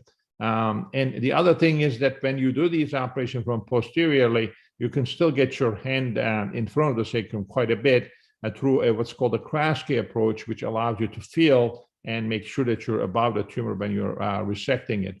I want to just show you a few case examples here why these anatomical elements are so critical to the surgical procedure. This is a patient who presented, very interesting case, 49-year-old woman, presented with acute kidney failure.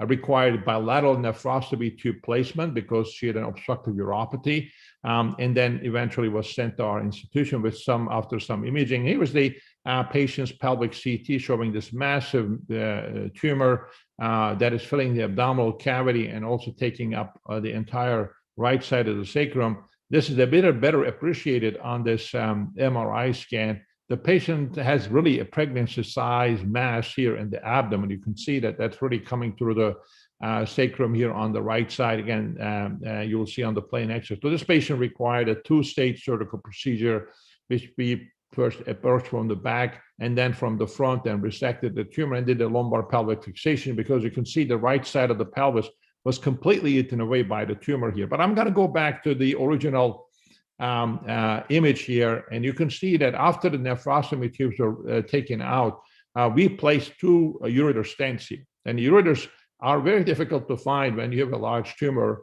in the belly like that. And so this is one of the reasons why I think it's critical to understand that the ureters are closely associated with this area. And we place preoperatively ureter stents to be able to fill the ureters and also protect them appropriately. And if you cut through them, having a stent allows you to repair it effectively in the operating room. Otherwise, it becomes very, very difficult. And so that was a very large tumor that required not only 2-stage surgery, but also lumbar pelvic fixation. Here's another patient with an osteogenic sarcoma involving the sacroiliac joint on one side of the pelvis is shown here, fairly complex tumor. So we resected half of the sacrum and half of the SI joint here in 2-stage surgery. And this is the first stage of the operation that's done from the front to mobilize the vessels. And then here's a tumor that is resected during the second stage, the close-up view of that. And in this instance, you can see what we ended up with. Here is the tumor on the left side. You can see on reconstruction views, taking up half of the sacrum and sacroiliac joint. We preserve all the sacral nerves on the contralateral side. And as a matter of fact, one of the S3 nerves on this side. This patient had perfect bowel and bladder function after the operation. And yet we had a tumor resection with negative margins. And then we had to go and reconstruct this because we have taken the whole SI joint on that side. And this was done by using a lumbar pelvic fixation here. During the first stage of the operation, we really fixed this left side. You can see we placed a 2 S2 iliac screws here that are connected, one connected to the ipsilateral side, one connected to the contralateral side. When we came back and resected the tumor after during the second stage of the operation, we then went ahead and replaced this missing part of the pelvis and the sacrum with cadaveric pelvis and sacrum that was cut to the area to fit to that area, which is plated, as you can see here. We put screws through the cadaveric allograft and into the normal bone. And the patient had a post-op infection, but eventually ended up healing and doing well, and with no evidence of recurrence several years out now from the surgical procedure, and doing quite well. She's a 30-year-old young woman who is otherwise perfectly healthy. And this would be the more extreme example where we would be dissociating the sacrum entirely from the pelvis, and this you can see a large sacral chordoma here. This is approached in 2 stages. First, from the front, where we mobilize the vessels, and that's the reason why we do that. We're going to cut the L5S1 disc. We're going to also mobilize the lumbar trunk here intraoperatively. Here's the intraoperative view showing how this looks like. The left top corner of the slide is where the top is, and the bottom is where there's the midline laparotomy incision. Interior iliac vessels are taken on both sides. These are the external iliacs, the aortic bifurcations up here. This is the IJ. Iliac veins. And here's the L5S1 disc, which was generously resected all the way back. And here's the lumbar trunk that's coming above, L4 and L5 trunk. And we'll try to find that in the operating room.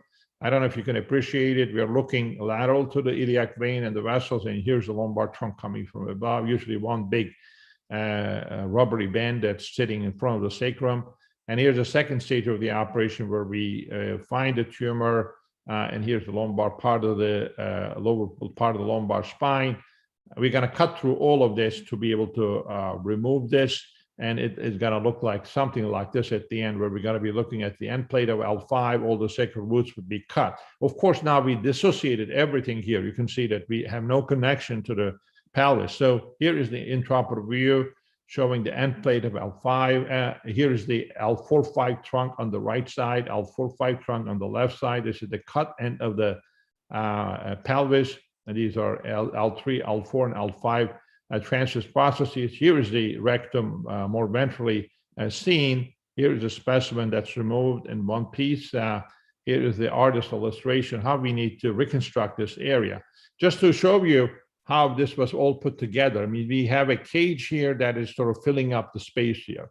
The idea here is to create like the foundation of the Eiffel Tower. Think about the tower as being the spine, and that base needs to be very large, and it needs to be distributed entirely to the pelvis. And that's how we did that. So we have the transiliac bar here. We have iliac screws here. We have another bar here that goes it actually goes through the bone here. And we can wire all of that together. And this construct, which we try to make it as wide as we can, is now then tied to the lumbar spine with lumbar screws and so forth. And then this is how it looks like in the operating room on the AP view. We have a rod that goes through the cage and actually is embedded into the vertebral bodies. This is how it looks like in the lateral view. And you can see the foundation, the base of the foundation goes all the way out here. These are 100mm iliac screws.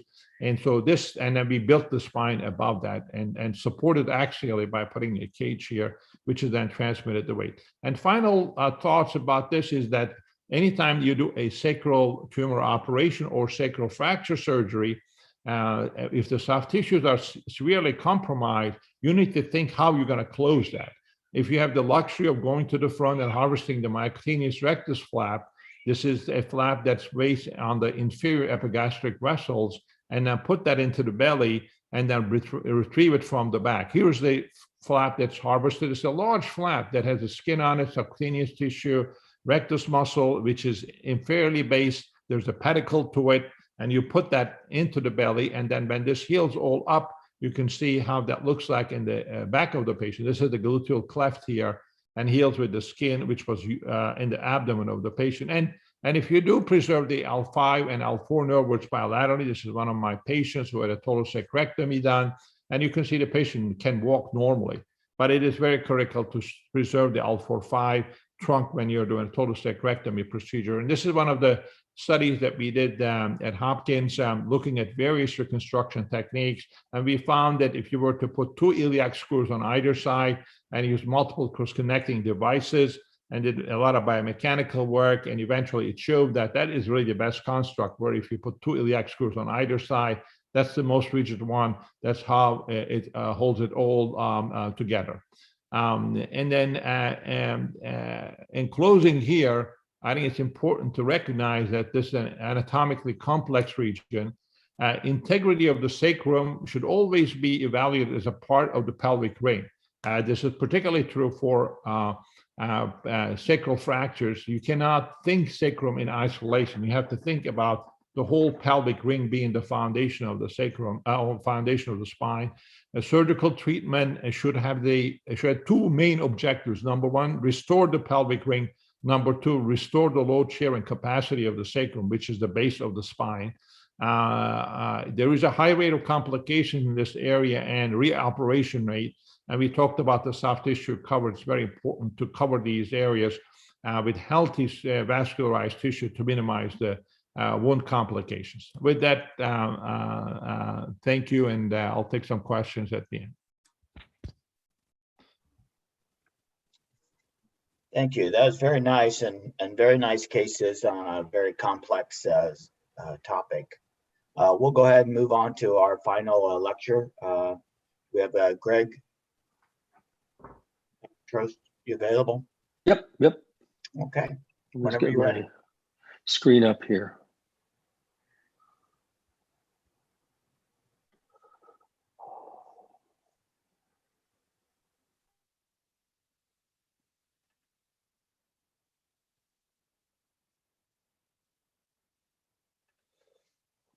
All right, I was given the assignment of talking about pelvic parameters, which probably should have been an earlier talk rather than anything else. But as a reminder, we're not orthopedic surgeons or neurosurgeons, we're spine surgeons.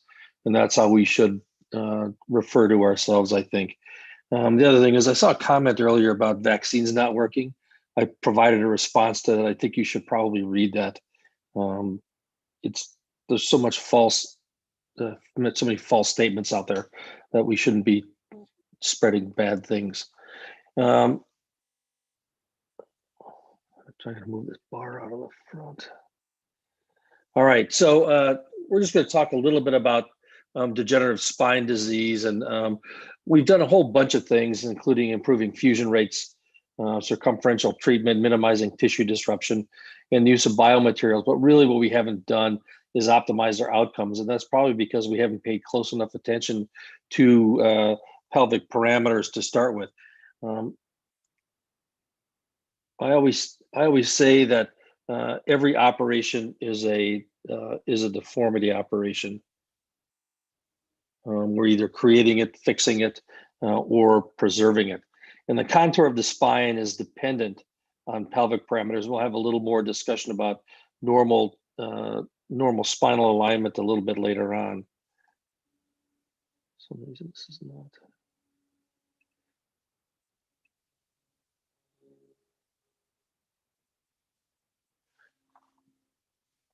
All right, and so how do we properly assess and achieve the proper contour of the spine? And I think you need to look at the pelvic parameters, not in isolation because the spine is a three-dimensional structure, but as one part of it. Pelvic anatomy tends to be highly variable, and particularly the length of the pelvis. Forces are transmitted from the sacrum into the femurs, or the pelvic down through into the legs. This, as you can see here, SF is the length of the pelvis, going from the mid portion of the sacrum down to the midpoint of the femoral head, and that creates one part of one of our pelvic parameters.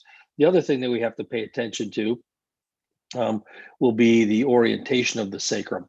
But as you can see from this diagram, the orientation or the length of the pelvis can be quite variable in people, and that is probably one of the major determinants of pelvic incidence, which we'll see in a moment. I know that that we had a little discussion of this earlier on, but it's two vectors that essentially make up pelvic incidence. One is the length of the pelvis, and then the other one is the orientation of the sacrum. So you can see from a perpendicular drawn to the midpoint of the sacrum and taken down is one arm of that, is one vector. The other vector is from the midpoint of the sacrum down to the femoral head. This subtends the pelvic incidence. As we heard earlier, this is a number that doesn't change throughout life. Your pelvic incidence is your pelvic incidence.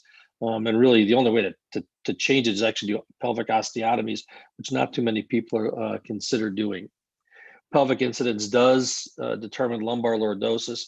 Originally, it was said that lumbar lordosis should be pelvic incidence plus 10 degrees. We've kind of bastardized it now to plus and minus 10 degrees. But the reason that the plus 10 degrees is probably a more reasonable expectation or hope is that this allows you to have the swing phase in your stance. So we accept plus or minus 10 degrees in young patients, and we'll talk a little bit about changing what our goals are as you become older. We've already heard that we develop compensatory mechanisms to allow us to maintain our feet and head in alignment. So throughout life, and you can see in this picture of this person aging, that his posture changes, and the whole goal is to maintain one upright gaze, but also to keep your feet between your heads. So you're in that sort of cone of preservation that keeps you upright. Things can adapt. So as you start to lose lumbar lordosis, you start to retroflex your hips or pelvis and make your sacrum become more vertically aligned. And at some point, you will end up running out of the ability to compensate. We already said that pelvic incidence doesn't change in life, nor with position. So let's talk about the other two things, or the other two measurements that go into determining pelvic incidence. Pelvic incidence is made up of pelvic tilt and sacral slope, which are two independent factors. Pelvic tilt is that line drawn from the mid portion of the sacrum to the femoral head and then compared against a vertical axis. This is your pelvic tilt. Sacral slope takes a tangent across the top of the sacrum and measures it against the horizontal. So that's sacral slope. And then those two together, right, eliminating the vertical and the horizontal, give you your pelvic incidence. So if your pelvic incidence is fixed, if you have more sacral slope, that means you have less pelvic tilt, et cetera, et cetera. People should know or have an idea of what the normal values are for these things. And there's a whole bunch of tables, which I'll show later on. But essentially, the goal of all this is that your pelvic tilt should be ideally less than half of your pelvic incidence. The sacral slope should be more than. That's just a simple number. You'll see they usually are a little bit more discrepant than that. All right. Do that one. All right. I left those tables out here. Sorry about that. Did I talk about? I want to talk a little bit about people as we age and goals of surgery. We always said pelvic incidence plus 10%, and you try to get an SVA that's less than 5 centimeters. So that line, that's a plumb line drawn from C7 down in front of the sacrum. Older people seem to tolerate a little bit less correction, so maybe SVA of around 7 to 8. You start to get into your 70s, and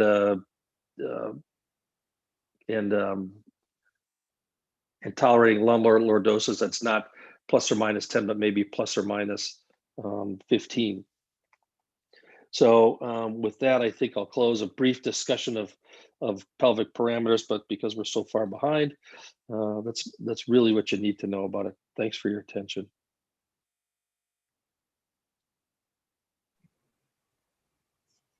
Okay. Well, thank you very much. That's I want to thank all of our speakers for their excellent talks and on this interesting and relevant topic. Suppose we can open it up for a few questions.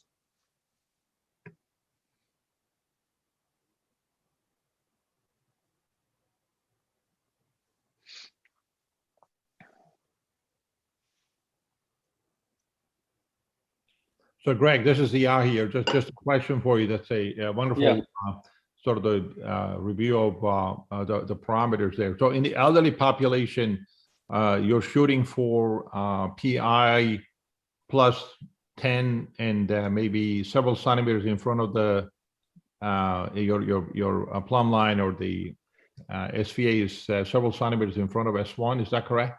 Correct. Yeah, it's known that it's been shown that people as they get up into their 70s, this is not for a 50-year-old, but for a 70-year-old, that you don't have to be quite as rigid with your parameters. I think it cuts down on the risk of junctional kyphosis. In terms of the restoration of the lumbar lordosis, more recently the people have been talking about where you put your lumbar lordosis has significant impact on the PJK issues down the line. Any thoughts about that?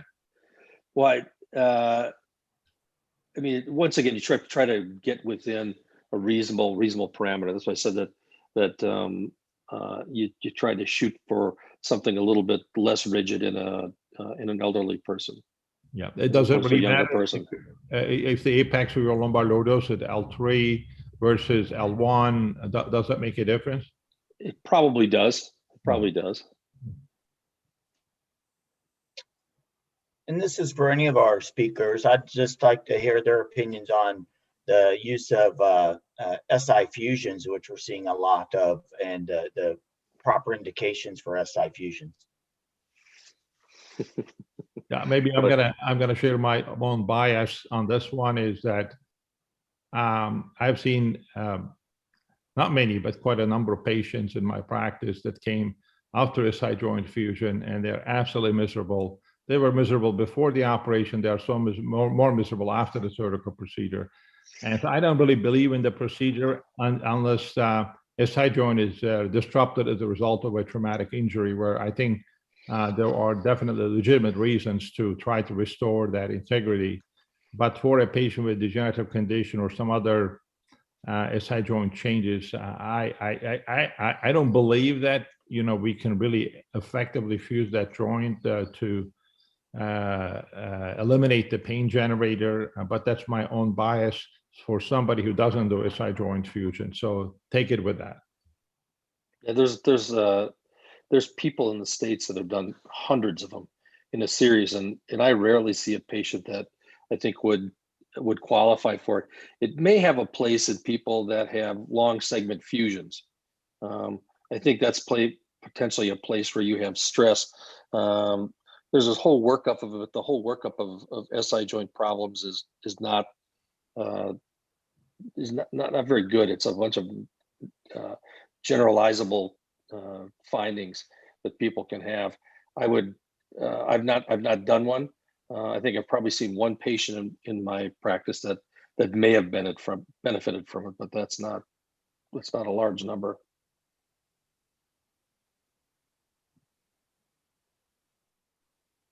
Ziya, if I can ask a question, this is about your tumor cases in the sacrum itself. So if you, for example, if you have a case in which there's a big tumor and you're taking it out and you plan to do anterior posteriorly, where would you go first? You'd go anteriorly and sort out the vessels first and then go posteriorly?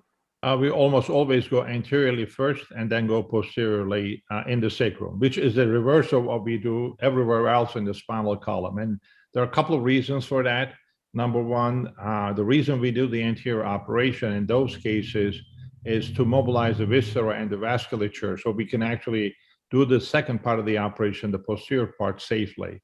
And then number two reason is if we have access to, we are doing a total sacrectomy procedure and we have access to the L5-S1 disc, then we incise it from the front as much as we can, and that allows us to start dissociating the lumbar sacral junction. And the third reason is we typically in those cases need a lot of soft tissue coverage, and we use the pull-through vascularized mycutaneous rectus flap that allows us to harvest it during the first part of the operation and place it into the belly in a bag to be pulled through the second part of the procedure. And then the final reason is that majority of the sacral tumors are large enough that it's very difficult to deliver from the front.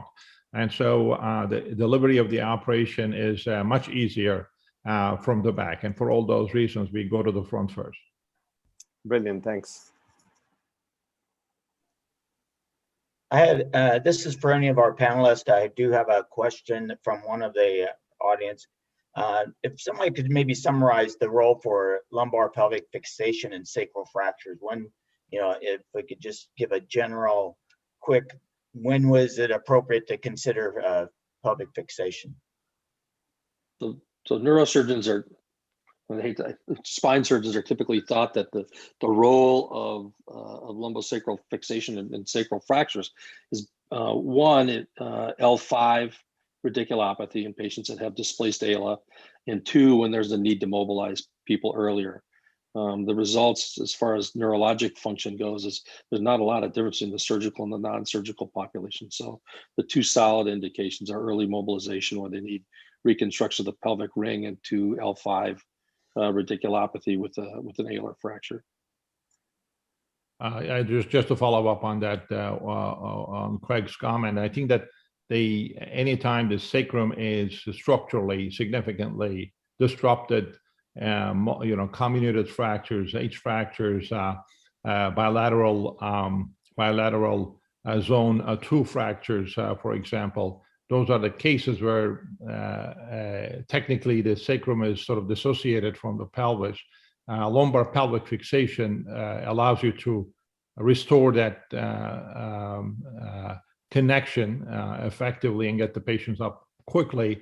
Since they are not loading their sacrum, their pain is usually quite effectively treated. And that's the reason why we most of the time do that. And the other thing is that there are occasional cases of lumbar sacral ligament disruption, disc disruption, the injury is so severe. In those cases, obviously, it makes inherently sense to do the lumbar pelvic fixation. Brilliant. I'd request everybody who wants a certificate to please fill the quiz, because if you do that, then you'll be able to get the certificate so that we can move on. In the meantime, as Imad, can you show the posters for future meetings? And Nikolay, can you take over from here, please? Yeah. Okay. I can show a few things. So let me just share my screen.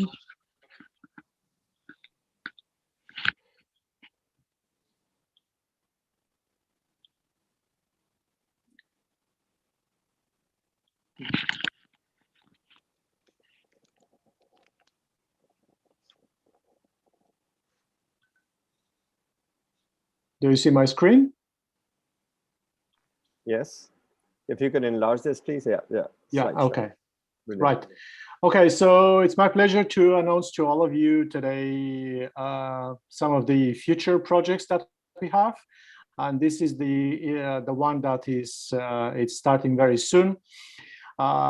Traditionally, we do a lot of educational sessions, and as you know, our accent is how can we practically apply what we are learning from all these meetings that we organize. So the next project is in line with this. We are starting how I do it webinars. It will be a series of webinars which will be done regularly on a monthly basis.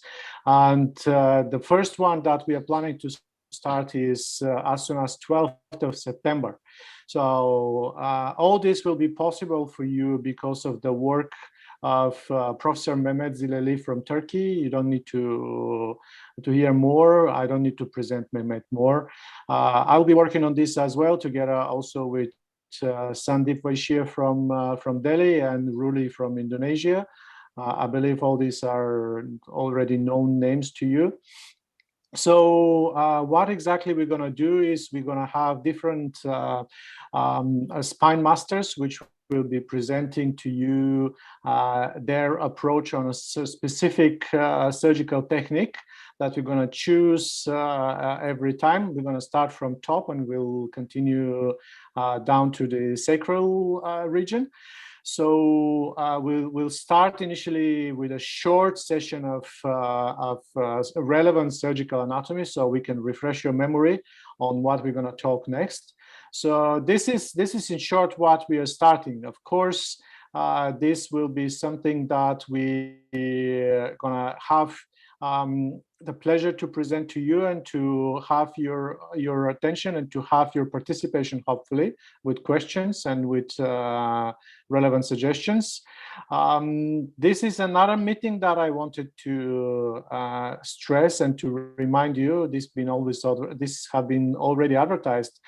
We continue first from the OR sessions with the next one that is planned for the end of November, as you can see here. 27th and 28th of November. This will be on cervical trauma. This, however, unlike the previous one, which we have announced already, how I do it session, this will be locked for our members. And these are one of the benefits that you guys have if you become members.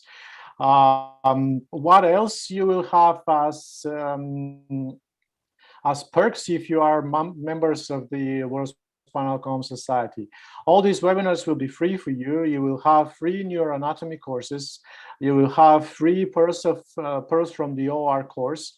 You will have access to the books that we are creating as part of our work in the society, and you will have also access to the World Neurosurgery Journal, which is the official journal of the World Federation of Neurosurgery.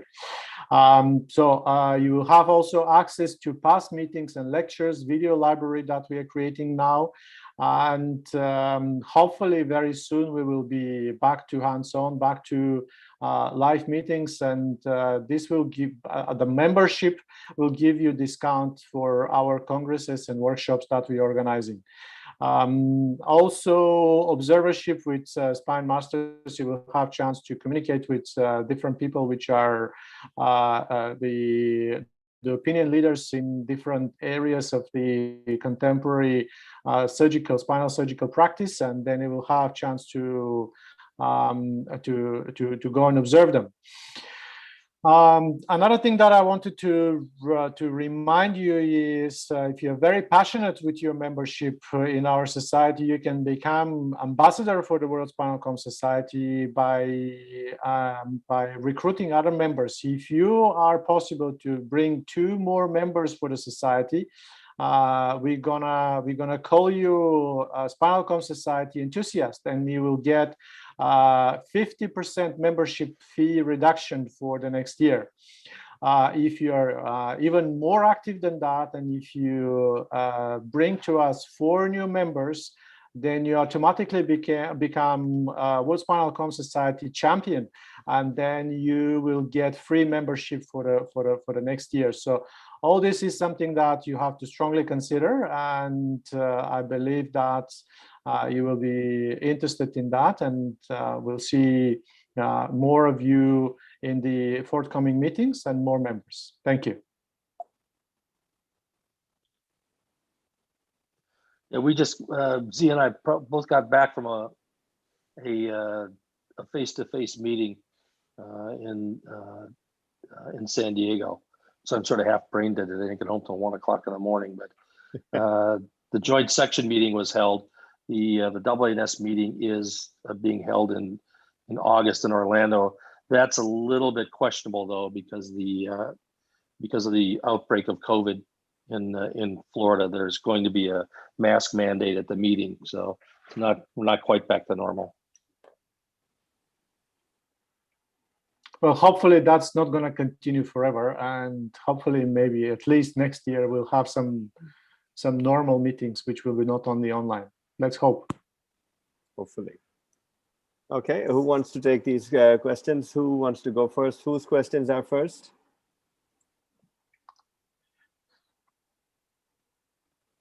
So these are Dr. Ziya's questions. Ziya, would you like to take your questions here?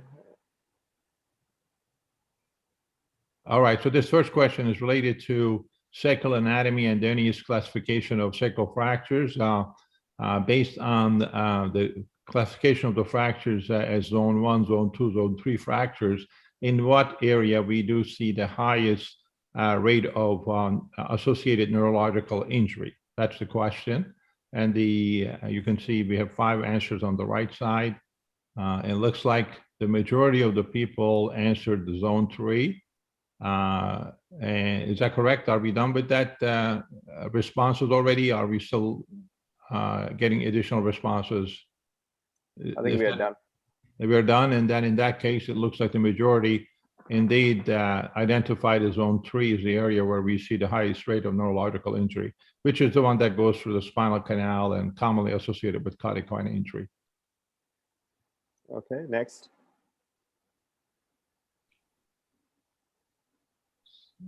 So we can scroll up a little bit, maybe.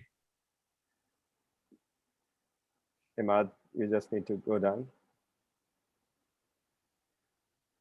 Sir, I'm on second question. Is this a second question? Yes, sir. Yeah, there are about 5 of them, I think, from my side. If you, Imad, are you able to scroll it so we can see it on the screen? We don't see it. Sir, let me reshare. I think it's stuck. All right.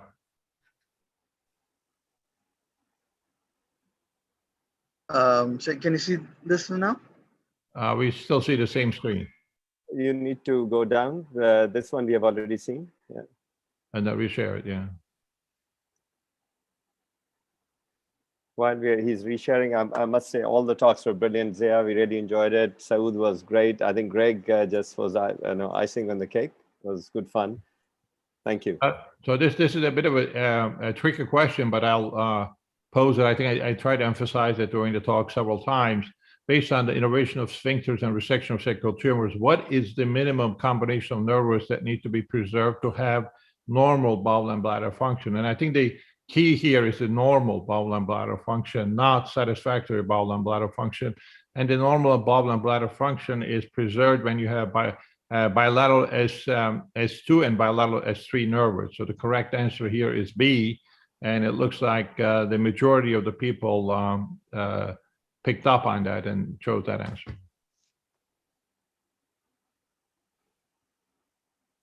So this is, again, I tried to emphasize it during the talk, which of the statements below is true regarding the course of the pudendal nerve, whether or not it is dorsal both to sacrospinous and sacrotuberous ligaments, whether it goes in between the two of them, or ventral to those, or medial to it, or its course not related to it. So the correct answer here is B, which is in or a dark orange here. And it looks like the majority of the people got that correct as well. Next one.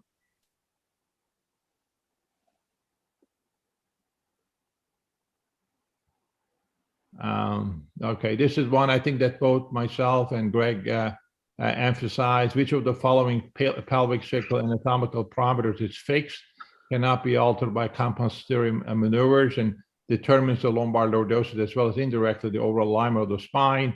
That is pelvic incidence, which is C. It looks like almost 60% of the people got that correctly. Next one. So we talked a little bit about this. Which of the following sacral resection patterns requires a lumbar pelvic fixation and fusion, since it disrupts the pelvic ring's ability to stand physiological loads? A little bit of trick here, but here, obviously, the key is to get to S1 level. So if you have most of the S1 is preserved, then you're in good shape. So S1, sacral amputation across S1, S2, that should be sufficient enough. The one that really truly disrupts the ring is complete resection of the SI joint. The tricky element of this is that, yes, it's pretty obvious. It disrupts the SI joint, a pelvic ring, and we typically do a lumbar pelvic fixation and fusion here. But there are people who would not necessarily do that and accept shortening of the leg and scoliotic deformity of the spine. But nevertheless, that was the correct answer. Even if you left, most of the S1 vertebra, which is the E, you will have sufficient integrity of the spine to sustain physiological load. So the correct answer here is D, and it looks like the majority of the people got that right.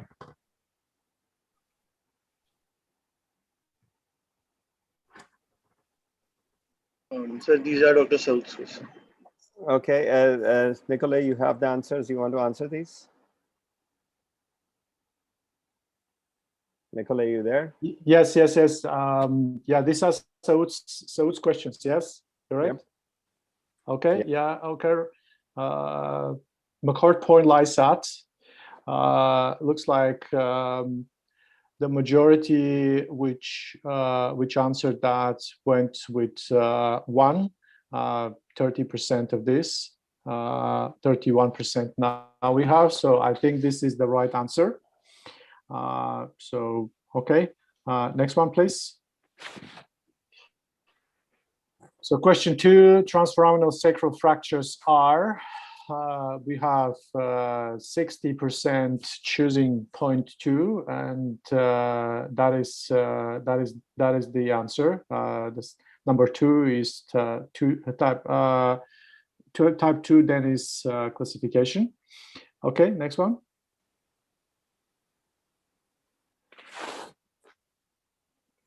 So ilio-ilar fixation of transforaminal sacral fractures, internal fixator, is effective because, so we have 36.1%, which went for question for answer number 5, and this is the correct answer, all of the above. Okay, and then finally the last one, lumbo pelvic dissociation is classified and emphasized in which of the following classifications? So we have 34% which answered Dennis. However, the right answer is number 1. So we have only 18% which answered properly.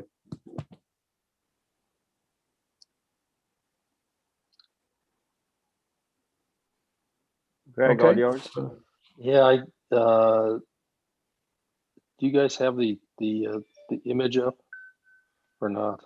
This doesn't do much good without the image because that defines what the angles are. Ahmad, do we have the image on this?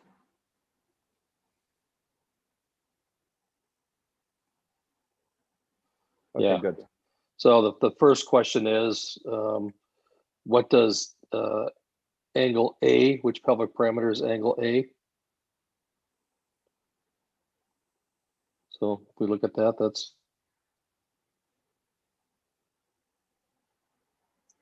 horizontal versus the across the top of the sacrum, which is the sacral slope. I don't know what people answered for that. I saw it was about 51%.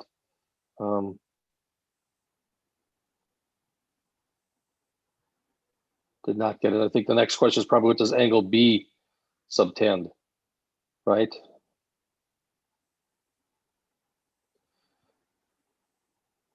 So give me a minute, 1 minute. Yeah, because I can't remember what order I put them in, Ahmad.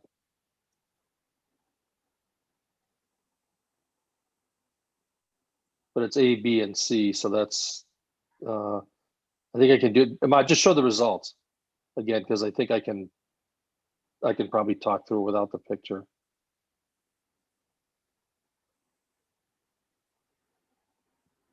Just the results, Ahmad. Yeah, so one is angle B, and then angle C. So B was pelvic tilt and C was pelvic incidence. So B, Yeah. right, is that what I had? Yeah, so angle B, which was basically the midpoint of the sacrum to the femoral head compared against a vertical, and that is pelvic tilt. Can you see the questions? Yeah. I know. I think I know. I saw the question, so I have them pretty well in order in my mind. All right. So we need to go back and review those. Okay. Angle C is which pelvic parameter? Remember, this is the one that's the perpendicular to the end plate of the sacrum compared to the line from the midpoint of the sacrum to the femoral head, and that is pelvic incidence. And that's only 43% of people got that.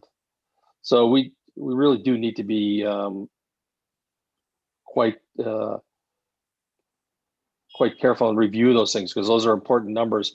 And in the U.S. now on our board exam, that's fairly significant thing for you to know, both oral and written. And then question 4 is a repeat of Ziya's, which is which pelvic parameter is a fixed number, it does not change. And for some reason, less people got this right on my quiz as opposed to Ziya's. He had about 10% higher right, but this is pelvic incidence is unchanging. You can't change it unless you do pelvic osteotomies, but for everybody that doesn't have that done, it is a fixed number. Remember, pelvic tilt and sacral slope do change, and that's a compensatory mechanism. All right, question 5. Which of the following statements is true? Can you scroll up, Ahmad? So we can see the question. All righty.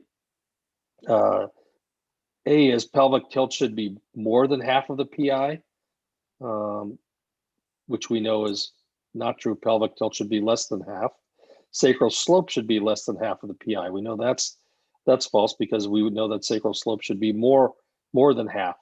Part C is lumbar lordosis. Lumbar lordosis should ideally be equal to pelvic incidence plus or minus 10 degrees. That is the correct answer, which was said more than once. D, the goals of lumbar lordosis correction are different between a 50-year-old and a 76-year-old. Well, that's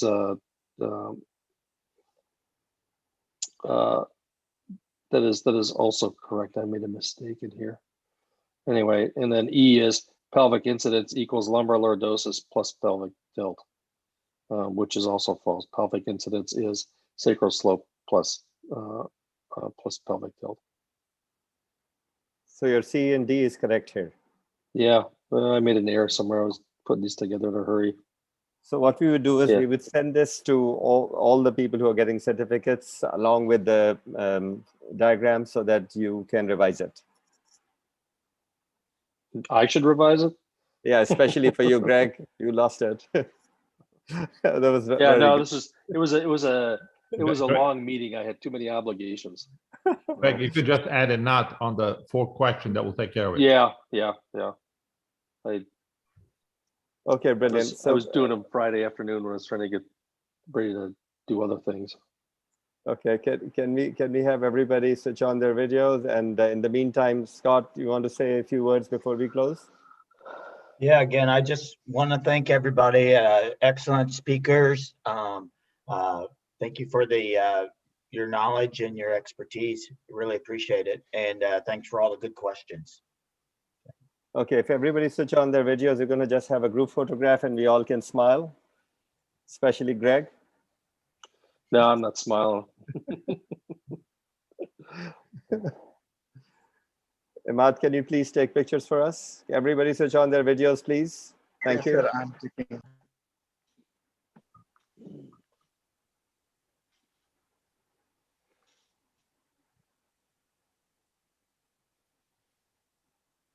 Thank you very much. It's done. Okay, thank you, everybody. It's a pleasure having you all here. Thank you so much. Bye-bye.